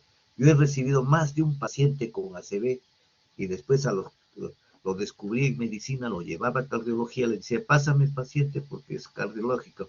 No hizo ACV, no te preocupes. A los 3 días ya lo veían al paciente caminando. Oye, ¿qué pasó? Simplemente le damos un anticoagulante, el trombo pasó desapercibido, se pasa y el paciente se curó rápidamente de su ACV. En otros casos no se da. En otros casos, por ejemplo, ustedes, por eso les decía que siempre aprendan a examinar siquiera lo que es un soplo, porque ahorita se da en hospitales o centros de salud que no examinan. Llega un paciente con una trombosis del miembro inferior, que ustedes van a hacer el capítulo de trombosis, y no saben que es por desprendimiento de un trombo, llegan con su ACV. Hemos tenido casos, no le digo qué hospital, un hospital del sur retuvo hace poco, ¿no? Hace un año retuvo un paciente 2, 3 días, ¿no? Por no trasladarlo, y a nuestro hospital nos hacen la comunicación después de 3 días que hay una trombosis. Llega a nuestro hospital, se le amputa la pierna. ¿Y qué tenía el paciente? Tenía una estenosis mitral. Miren, si ese paciente lo trasladan al siguiente día diciendo que tiene una trombosis por estenosis mitral, llega y se hace la tromboenderectomía, que se consiste en ponerle un cablecito por la arteria femoral, se pasa hacia abajo, se jala los trombos, y este paciente no tenía por qué terminar con la pierna cortada. Entonces, miren la importancia que es de detectar a tiempo, hacer un diagnóstico, solo sabiendo que hay un soplo y veo un trombo, ya digo que ese trombo viene de ahí, de una probable estenosis mitral. Veo un ACV y veo un soplo, ya estoy pensando en que el paciente tiene una trombosis por despido de un trombo de la estenosis mitral. Este es lo importante, y por eso es que hay que retenernos en esta parte, porque para que ustedes ya lleven el conocimiento y ustedes van a hacer una promoción que no se va a equivocar en esto. Por eso es que yo les decía la primera clase, con que ustedes sepan diferenciar lo que es un soplo en un examen con su estetoscopio es más que suficiente, porque todo eso nos sirve para estos diagnósticos. Es importantísimo. Hablábamos de antes en arritmias de fibrilación auricular. Pacientes crónicamente con valvulopatías y con hipertensión arterial pulmonar crónica van a desarrollar fibrilación auricular. 30% de nuestros pacientes con estenosis mitral desarrollan fibrilación auricular porque son crónicos por el curso de la enfermedad crónica, ¿no? Y esto muchas veces está relacionado con su edad también. Un paciente pues que tiene más edad, más tendencia a desarrollar fibrilación auricular, ¿no? Y también depende mucho esto del grado de presión arterial y de la estenosis, del grado de presión que tenga en la aurícula izquierda, que da el grado de estenosis que tiene por la gravedad del proceso reumático, ¿no? Estos pacientes muchas veces, y esto es la primera clase que les decía, se está viendo, ¿no? Hay problemas con la red, creo, con la plataforma. ¿Se está viendo o no se está viendo la imagen? Sí, doctor. Sí se ve, doctor. Ah, ya, porque díganme cualquier cosa, porque si no, entonces estos pacientes, por ejemplo, tenemos problemas a veces, ¿no? Porque estos pacientes, por ejemplo, presentan, yo les decía en la primera clase, el problema esofágico, ¿no? Que tienen la voz apagada, la disfagia, ¿no? Viene con una voz apagada, ¿no? Les decía, y estos pacientes, y decían, ¿por qué el paciente cardíaco viene así con esta voz ronca, ¿no? Y lo mandan al otorrino, o lo mandan al médico y le dice que tiene un cáncer de cuerdas tetíneas, de laringe, etc. He tenido pacientes así, que han ido a clínicas y le detectó, tienes un cáncer, el cardiólogo está equivocado. O sea, que el cardiólogo se equivocó, ¿no?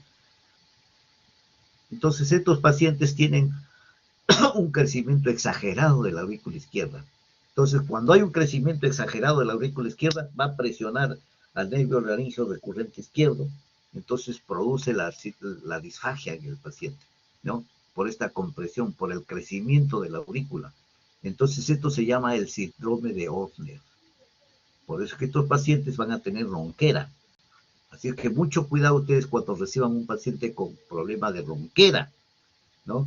Son pacientes que van a tener cuadros de estenosis mitral. Escuchen un soplo y ya está, ¿no? Esa ronquera se debe a esto. Hay crecimiento de la aurícula, está presionando el nervio recurrente izquierdo, hay disfagia, no puede pasar alimentos, y este paciente está, no puede hablar, hasta cambia de voz. Yo he tenido pacientes que incluso yo después del diagnóstico lo desaparecían y se iban a un colega para que lo trate después de fallecido. ¿De qué ha fallecido? No, estuvo muerto con cáncer. Yo me enteraba por paciente, porque si quien lo estaba atendiendo primero, me llamaba y le decía, no, no, no, no. Me decía, oye, ha venido un paciente para darle un, su, partida de función. ¿Quién es tal? Ah, ya le digo, esto es una estenosis mitral exagerada. Pero dice que tenía cáncer en la clínica de Javier Prado, le han dicho que tenía cáncer. No, le digo, se han equivocado, yo tengo los diagnósticos, las placas, todo. Sino que porque tenían 88 y ya no los podíamos operar, mucho riesgo, ¿no? Pero miren ustedes a lo que lleva, los errores que lleva, ¿no? Hasta la familia, porque la familia, pues, ¿qué se va a explicar? El doctor está loco, me dice que tiene problema cardíaco y no puede hablar, está con ronquera.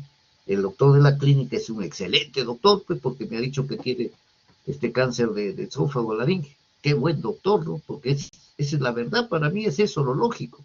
El otro doctor, el doctor Sandoval, está perdido, pues, porque ¿de dónde va a tener la ronquera? ¿Qué corazón le va a la ronquera? Está loco, ¿no? Entonces, esto lo hago con el fin de que ustedes estén informados de esto. Entonces, esta enfermedad nos da la triada de Juchard, la estenosis vital, porque es una enfermedad estenizante, ya saben por qué, ¿no?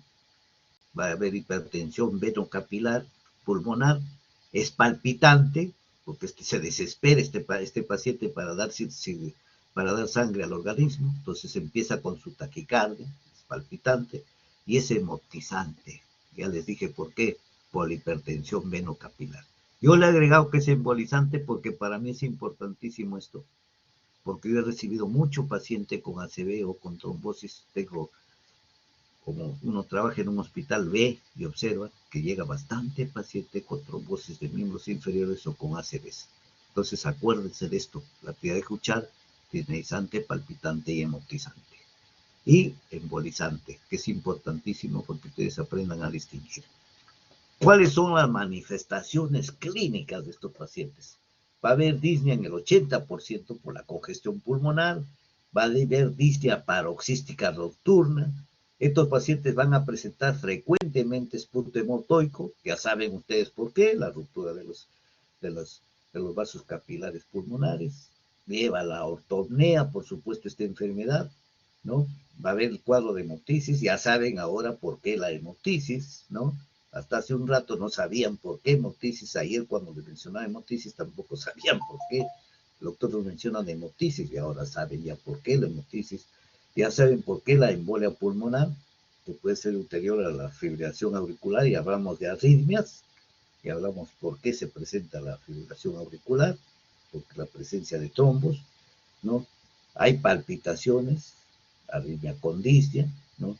Puede haber taquicardias y disnea. La fatiga, acá estos pacientes sí presentan fatiga por la cronicidad de la enfermedad, y hablamos lo que es fatiga. Como hay gasto cardíaco bajo, va a haber frialdad de miembros. Cuando a un paciente le diga que tiene las piernas frías, esto se da en los cardíacos y se da en los diabéticos.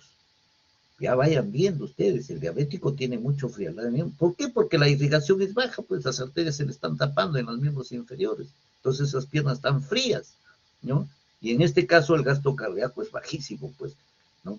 Entonces sabe que el corazón, ¿a quién le interesa primero irrigar? Pulmones. Segundo, el mismo corazón. Tercero, riñones. Cuarto, cerebro. Y después ya el resto, pues entonces no le interesa brazos ni piernas. Entonces hay una fatiga y hay frialdad de miembros inferiores. Va a haber edema, muchas veces ascitis, muchas veces hay edema en tobillos, en los casos ya cuando estamos llegando, después de una insuficiencia cardíaca izquierda, a una insuficiencia cardíaca derecha. Acuérdense, ¿ya? ¿Cuáles son las manifestaciones clínicas? Facies mitral, o llamada también la facies del Corvisart, porque él fue quien describió la facies mitral, ¿no? ¿Por qué? El paciente es chaposito y el resto de la cara es pálido. Esa es la típica facies mitral, ¿no? Esto lo van a ver, acuérdense ustedes, cuando su familia o la gente baja de la altura, baja a Lima con chapitas y baja el resto pálido. Entonces esa es la facies mitral. En nuestros pacientes con estenosis mitral, ¿no? Les comparo con una persona normal. pero esa es la típica fases mitral que van a ver, que es frecuente. En una persona que baja tendrá 1 o 2 días, pues después se vuelve normal, pero en otros pacientes es casi estable esta fases, ¿no?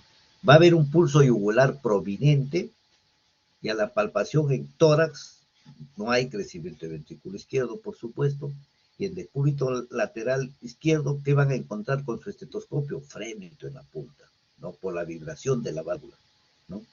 ¿Y qué encuentran a la auscultación? Un primer tenso, un chasquido de apertura, ¿no? Y el segundo ruido está seguido de un tono agudo que se ausculta cerca de la base del corazón. ¿Qué tipo de soplo predomina acá? Soplo diastólico, que es largo, intenso, como retumbo, con acentuación presistólica debido a la sístole. ¿Dónde se ausculta mejor? Para yo decir que es sistólico mitral o diastólico mitral, yo ausculto en punta y de ahí me voy a la línea axilar anterior. Si yo lo escucho nítidamente en línea axilar anterior, el soplo es mitral. ¿Cómo digo que no es aórtico? Porque me voy a la parte de base de cuello. Y en la base del cuello derecho no ausculto nada, o es con la justa se oculta el soplo, no es aórtico. Pero si arriba lo escucho, un soplo igual puede ser mitral y aórtico, si lo escucho en ambos lados. Pero si arriba no lo escucho y solo lo escucho en línea axilar anterior, es netamente mitral, ¿no? ¿Qué vemos en la placa? Miren en la placa lo que se ve. Es lindísimo lo que se ve. Un corazón dilatado, ¿no? Un ventrículo derecho bastante dilatado, acá no izquierdo. Pero lo que van a ver ustedes, miren, aparte que hay la congestión pulmonar, miren acá esta imagen. Acá tienen aorta, acá tienen la pulmonar y acá tienen crecimiento de la aurícula izquierda. Se ve lindo esto. Miren, esto ve en una placa simple ahora. Esto que estoy señalando acá no es otra cosa sino el crecimiento de la aurícula izquierda, ¿no? Pueden tomar placas así, siempre se ve el crecimiento de la aurícula izquierda. Es interesantísimo ver el crecimiento de la aurícula izquierda, ¿no? Antes tomábamos con esófago contrastado para ver la presencia de válvulas y cómo lo desplaza el esófago. Miren, ahí está la calcificación. No se ve tan bien acá, se debería ver mejor, ¿no? Pero este es el problema de la patología de estenosis mitral, ¿no? Y como les decía, el eco ha venido a ser una salvación tremenda desde que apareció el eco, ¿no? Primero apareció el modo M, ahora tenemos el bidimensional, que es este, que nos da nítidamente la imagen de las 4 cámaras, ¿no? Miren, aurícula derecha, aurícula izquierda. Siempre les decía en la imagen que ustedes ven, siempre la aurícula derecha es más grande que la aurícula izquierda. Normalmente se ve así. Las cámaras derechas normalmente son más grandes. Pero miren en este caso en el eco, se ve una mega aurícula. Una tremenda aurícula izquierda, un ventrículo izquierdo también un poco dilatado, más grande que el derecho. Y miren la calcificación que se presenta y que nos da el ecocardiograma. El ecocardiograma nos da una imagen fabulosa de calcificación. Miren la cantidad de calcio y miren la estrechez de la válvula. Entonces el ecografista no tiene sino que poner su cursor acá y poner su cursor acá, y la máquina automáticamente le dice, tiene 1 centímetro, tiene 0,8, tiene 1 centímetro 200, ¿no? Entonces no necesita más. Acá no hay ojos, sino pone el cursor acá y ya nos está dando la medida. Pone el cursor acá, pone el cursor acá, pone el cursor acá y nos está dando la capacidad de aurícula izquierda, incluso nos da la presión que tiene la aurícula izquierda y el ventrículo izquierdo. Estos ecógrafos son, pues, con el sistema de computación, ahora son súper inteligentes y nos dan ya las medidas. Lo único que hay que aprender a poner bien el cursor en el paciente, ¿no? Entonces la ecocardiografía incluso nos dan, miren, el tabique, ¿no? El tabique, qué bonito se ve. El tabique nos dan la imagen del músculo cardíaco, pero sobre todo cavidades y válvulas. Así se ve, así de interesantísimo se ve las imágenes. O si no, vemos lo que les decía, ¿no? La imagen de boca de pescado, pues. Ustedes ven, esto es una imagen de boca de pescado. Y si lo ven ustedes en actividad, en movimiento, en el momento que están viendo, esta boca está que se abre y se cierra como si sería pescado. Les dan esta imagen, quiere decir, miren la cantidad de calcio que tiene esta válvula. Una válvula de 1 centímetro que está llena de calcio, llenecita de calcio, ¿no?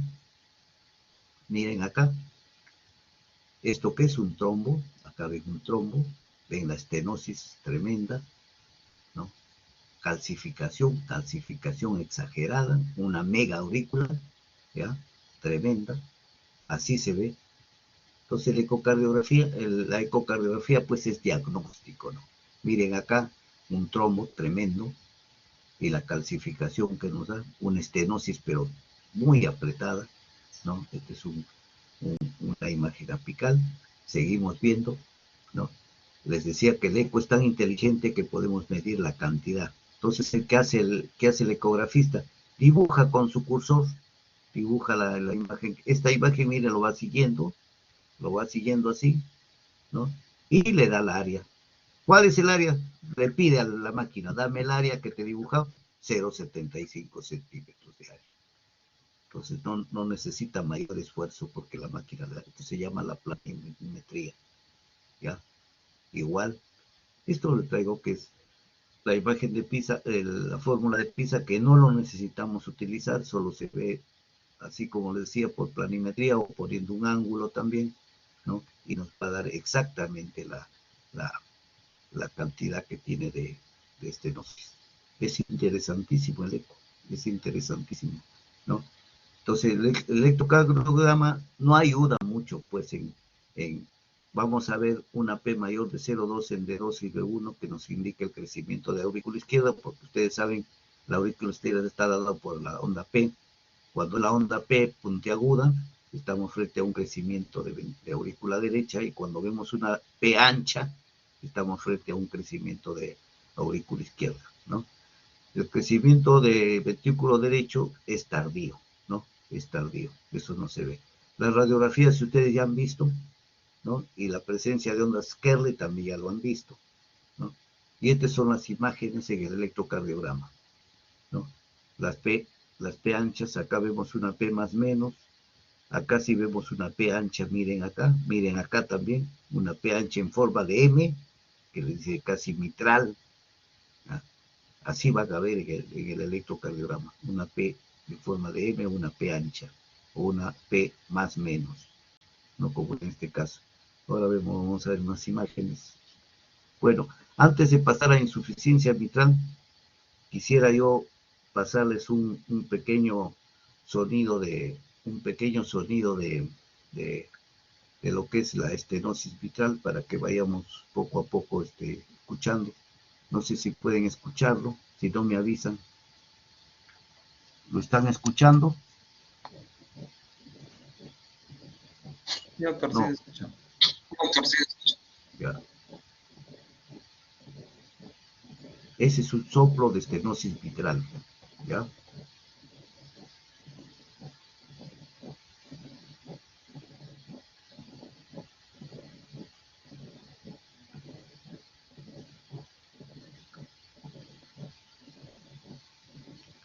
Es un soplo que tiene el primer ruido normal y el segundo ruido es enrodamiento.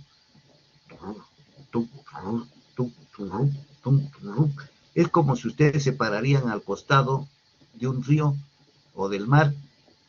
Viene la ola, es el sistólico, y el diastólico es el rodamiento, cuando se llevan las piedras, cuando se ve el agua. ¡Tum! Como si se estaría llevando las piedras en el río o en el mar cuando se está llevando la arena. Es un soplo largo, estenosis mitral de tipo diastólico. ¿Ya?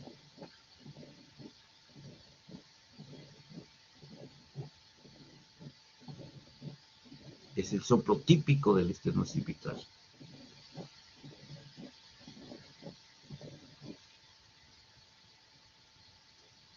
Para los días de gripe, Bueno. Panadol antigripal. El antigripal...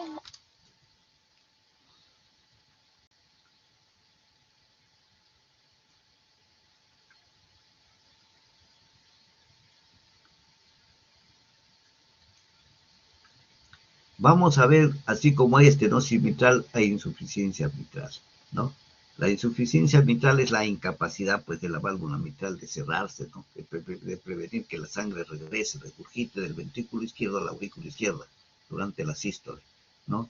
Entonces, esto se debe a la alteración funcional anatómica, ¿no? Esto fue diagnosticado por Corvisart en 1803 y en 1832 Hope describió el soplo sistólico apical regurgitante que la caracteriza. Esto como historia lo pongo y es necesario porque hay que rendirle culto a la gente que estudió en esa época. Miren, desde 1803 no es nada novedoso. Ya se descubrió lo que era valvulopatía mitral, ¿no? Entonces, cualquier anomalía de las estructuras de la válvula mitral causan pues insuficiencia. Puede ser primarias, agudas, secundarias o crónicas, ¿no?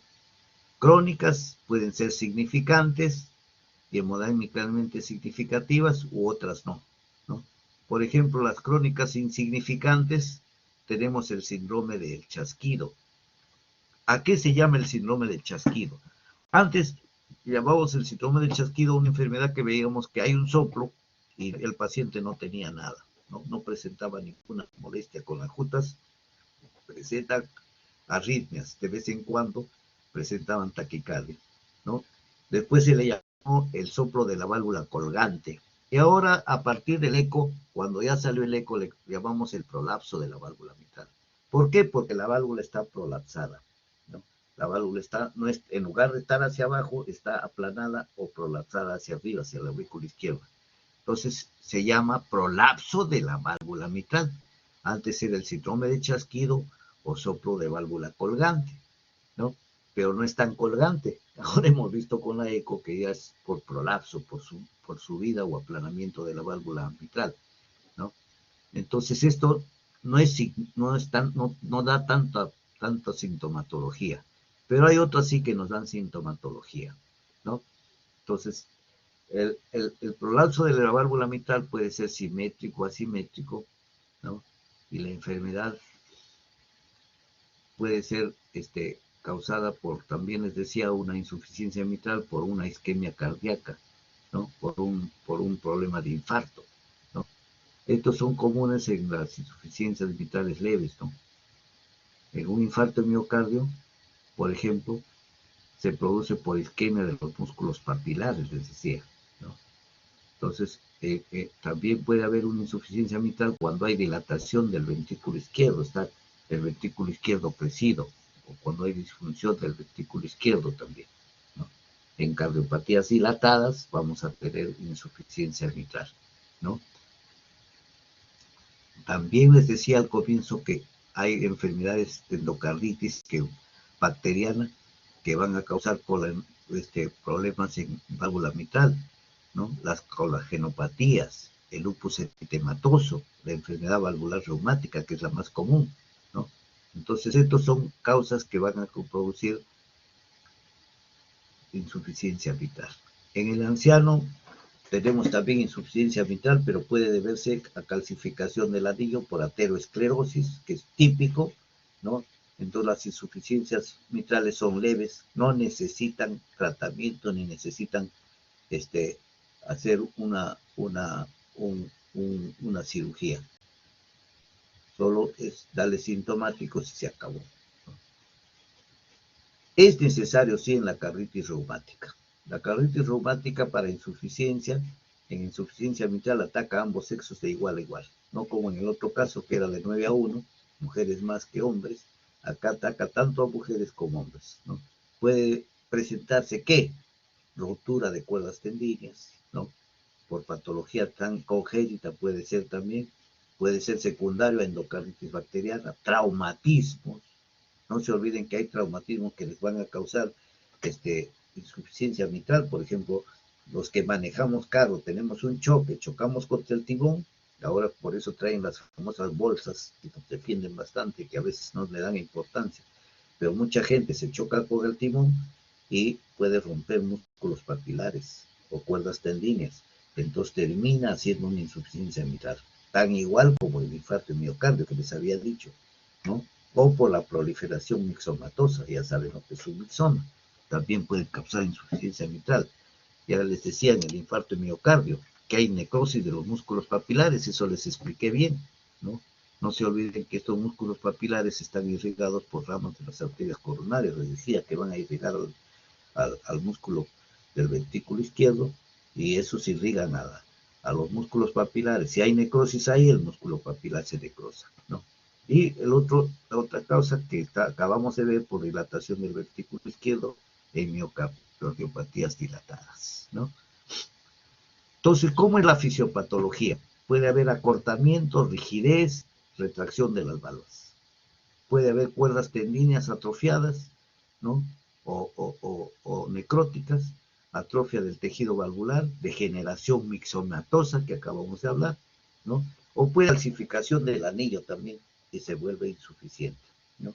Si hay calcificación de la válvula aórtica, el sistema, muchas veces decíamos, y varias veces lo hemos repetido, que invade el tejido de conducción y da bloqueo auriculoventricular. Y ya lo dijimos en la parte anatómica, porque da bloqueo por la vecindad. ¿Cuáles son los síntomas? La distia, igual que es el principal agudo, el principal síntoma, ¿no?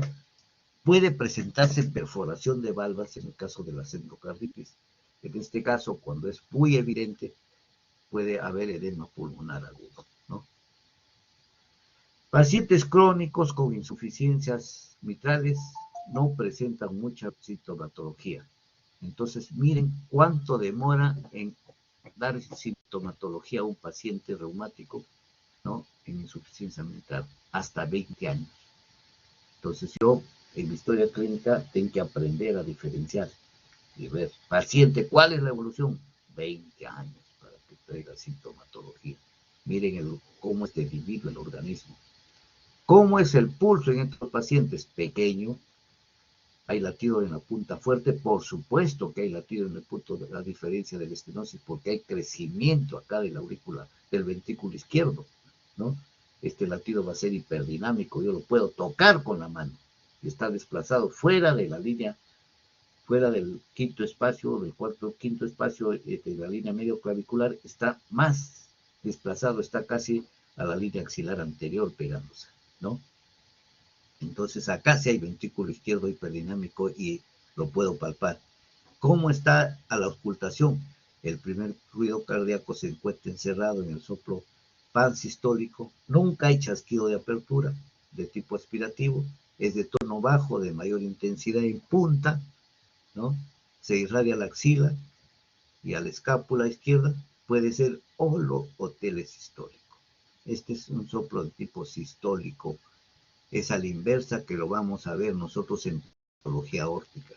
Acá miren, en estenosis será soplo diastólico, acuérdense, y en insuficiencia es soplo sistólico de tipo holo o telesistólico. Como que ustedes se acuerdan que es soplo sistólico en insuficiencia más que suficiente.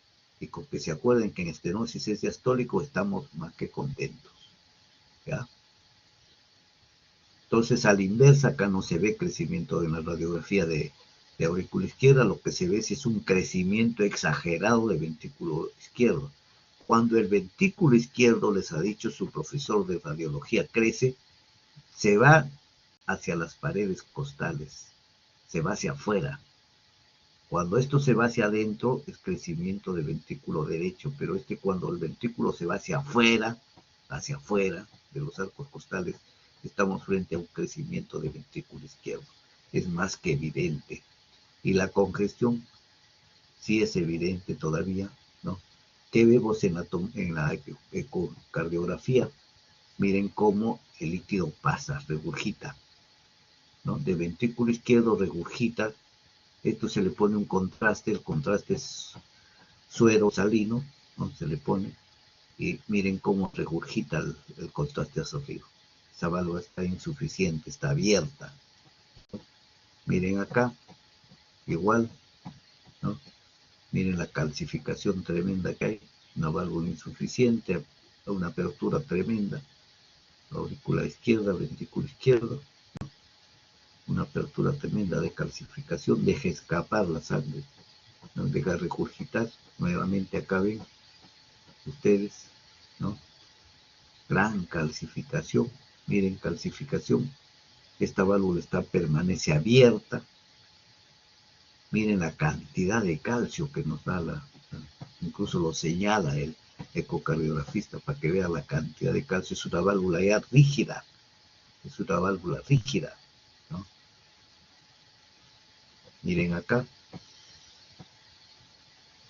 miren acá está fija, incluso acá hay trombos,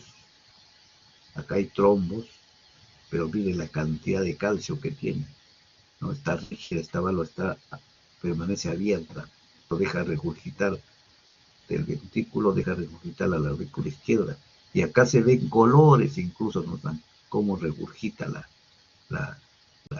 en cantidad, miren, del ventrículo izquierdo a la aurícula, ¿no? La eco ha venido a ser pues fabulosa esto. En el electrocardiograma, ¿qué vamos a ver? Acá sí vemos hipertrofia del paciente del ventrículo izquierdo, ¿no? Y muchas veces cuando hay doble lesión vemos crecimiento de aurícula izquierda y vamos a ver en el electro la famosa fibrilación auricular, ¿no? Esto era para traerles y darles idea de lo que son las imágenes de la prensa anchada que vemos en estenosis mitral. Así se ve las ondas B, ¿ya?, que indican crecimiento de aurícula izquierda. Miren, estas son las imágenes de una P que nos indican crecimiento de aurícula izquierda.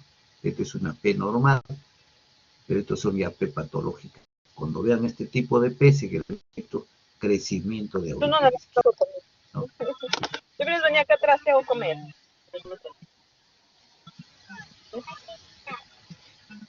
Acá vemos, ¿no?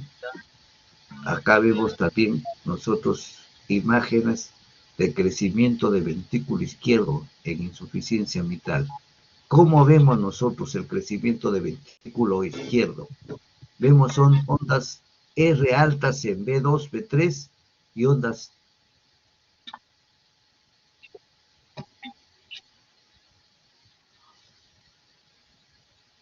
Este es el índice de Sokolov. Sumamos las ondas S de B2, B3 más las ondas R en B5, B6. Deben salir más de 35, nos dice. Vamos a sumar acá, por ejemplo, acá B5, B6. 5, 10, 15, 20, 25, 30, 35, 40, 45, 50.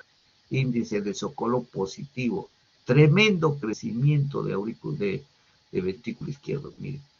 Ondas R altísimas en B4, B5, B6.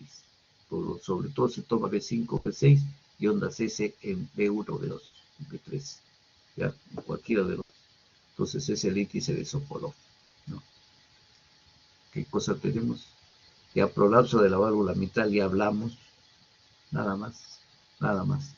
Vamos a escuchar ahora, vamos a ver si tenemos por ahí un soplo de insuficiencia, ¿ya? ¿Qué pasa?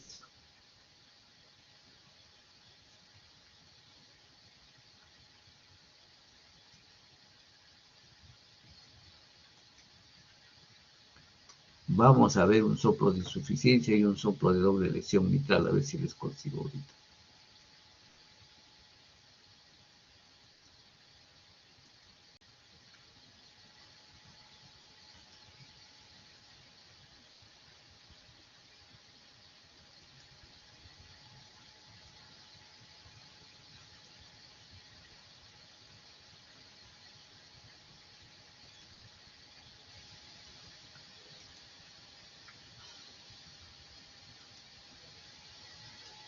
Ahí van a escuchar un soplo de insuficiencia mitral que quisiera que lo escuchen bien.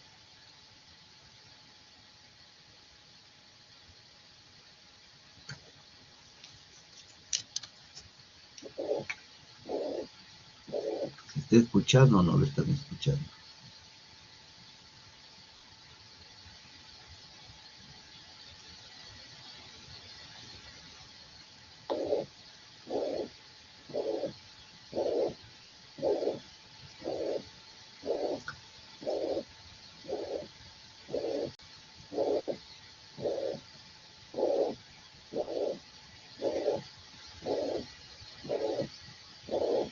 Un soplo sistólico hermoso, ¿no?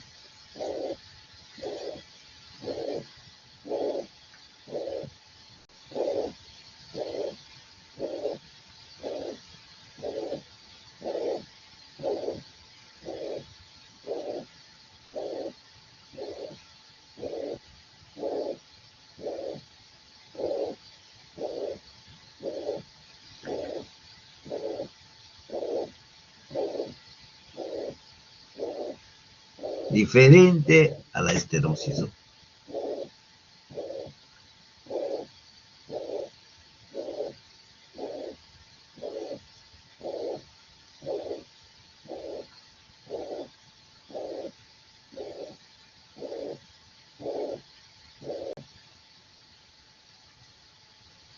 Ahora vamos a ver un soplo de doble lesión mitral. Acá les tenemos. Para que aprendan a distinguir el soplo de doble lesión mitral.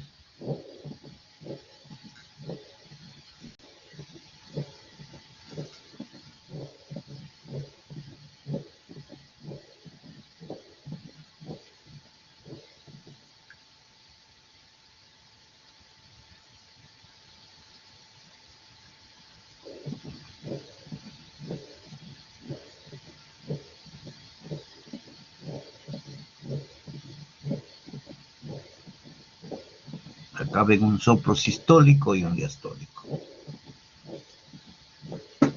O un diastólico y un sistólico.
Muy bien. Hemos hecho nuestras dos clases hoy día que nos correspondía. Mañana continuamos con la parte de aórtica y vamos a ver si vemos cardiopatías congénitas, lo más importante que tienen que conocer. Y después continuará la doctora algunas clases de pericarditis con ustedes y de trombosis venosa profunda tiene. Los veo mañana. Gracias, doctor. Gracias, doctor. Hasta Muchas mañana. gracias, doctor. Cuídese. Hasta luego, doctor. Muchas gracias. Cuídese mucho. Hasta luego, gracias, gracias. Hasta luego.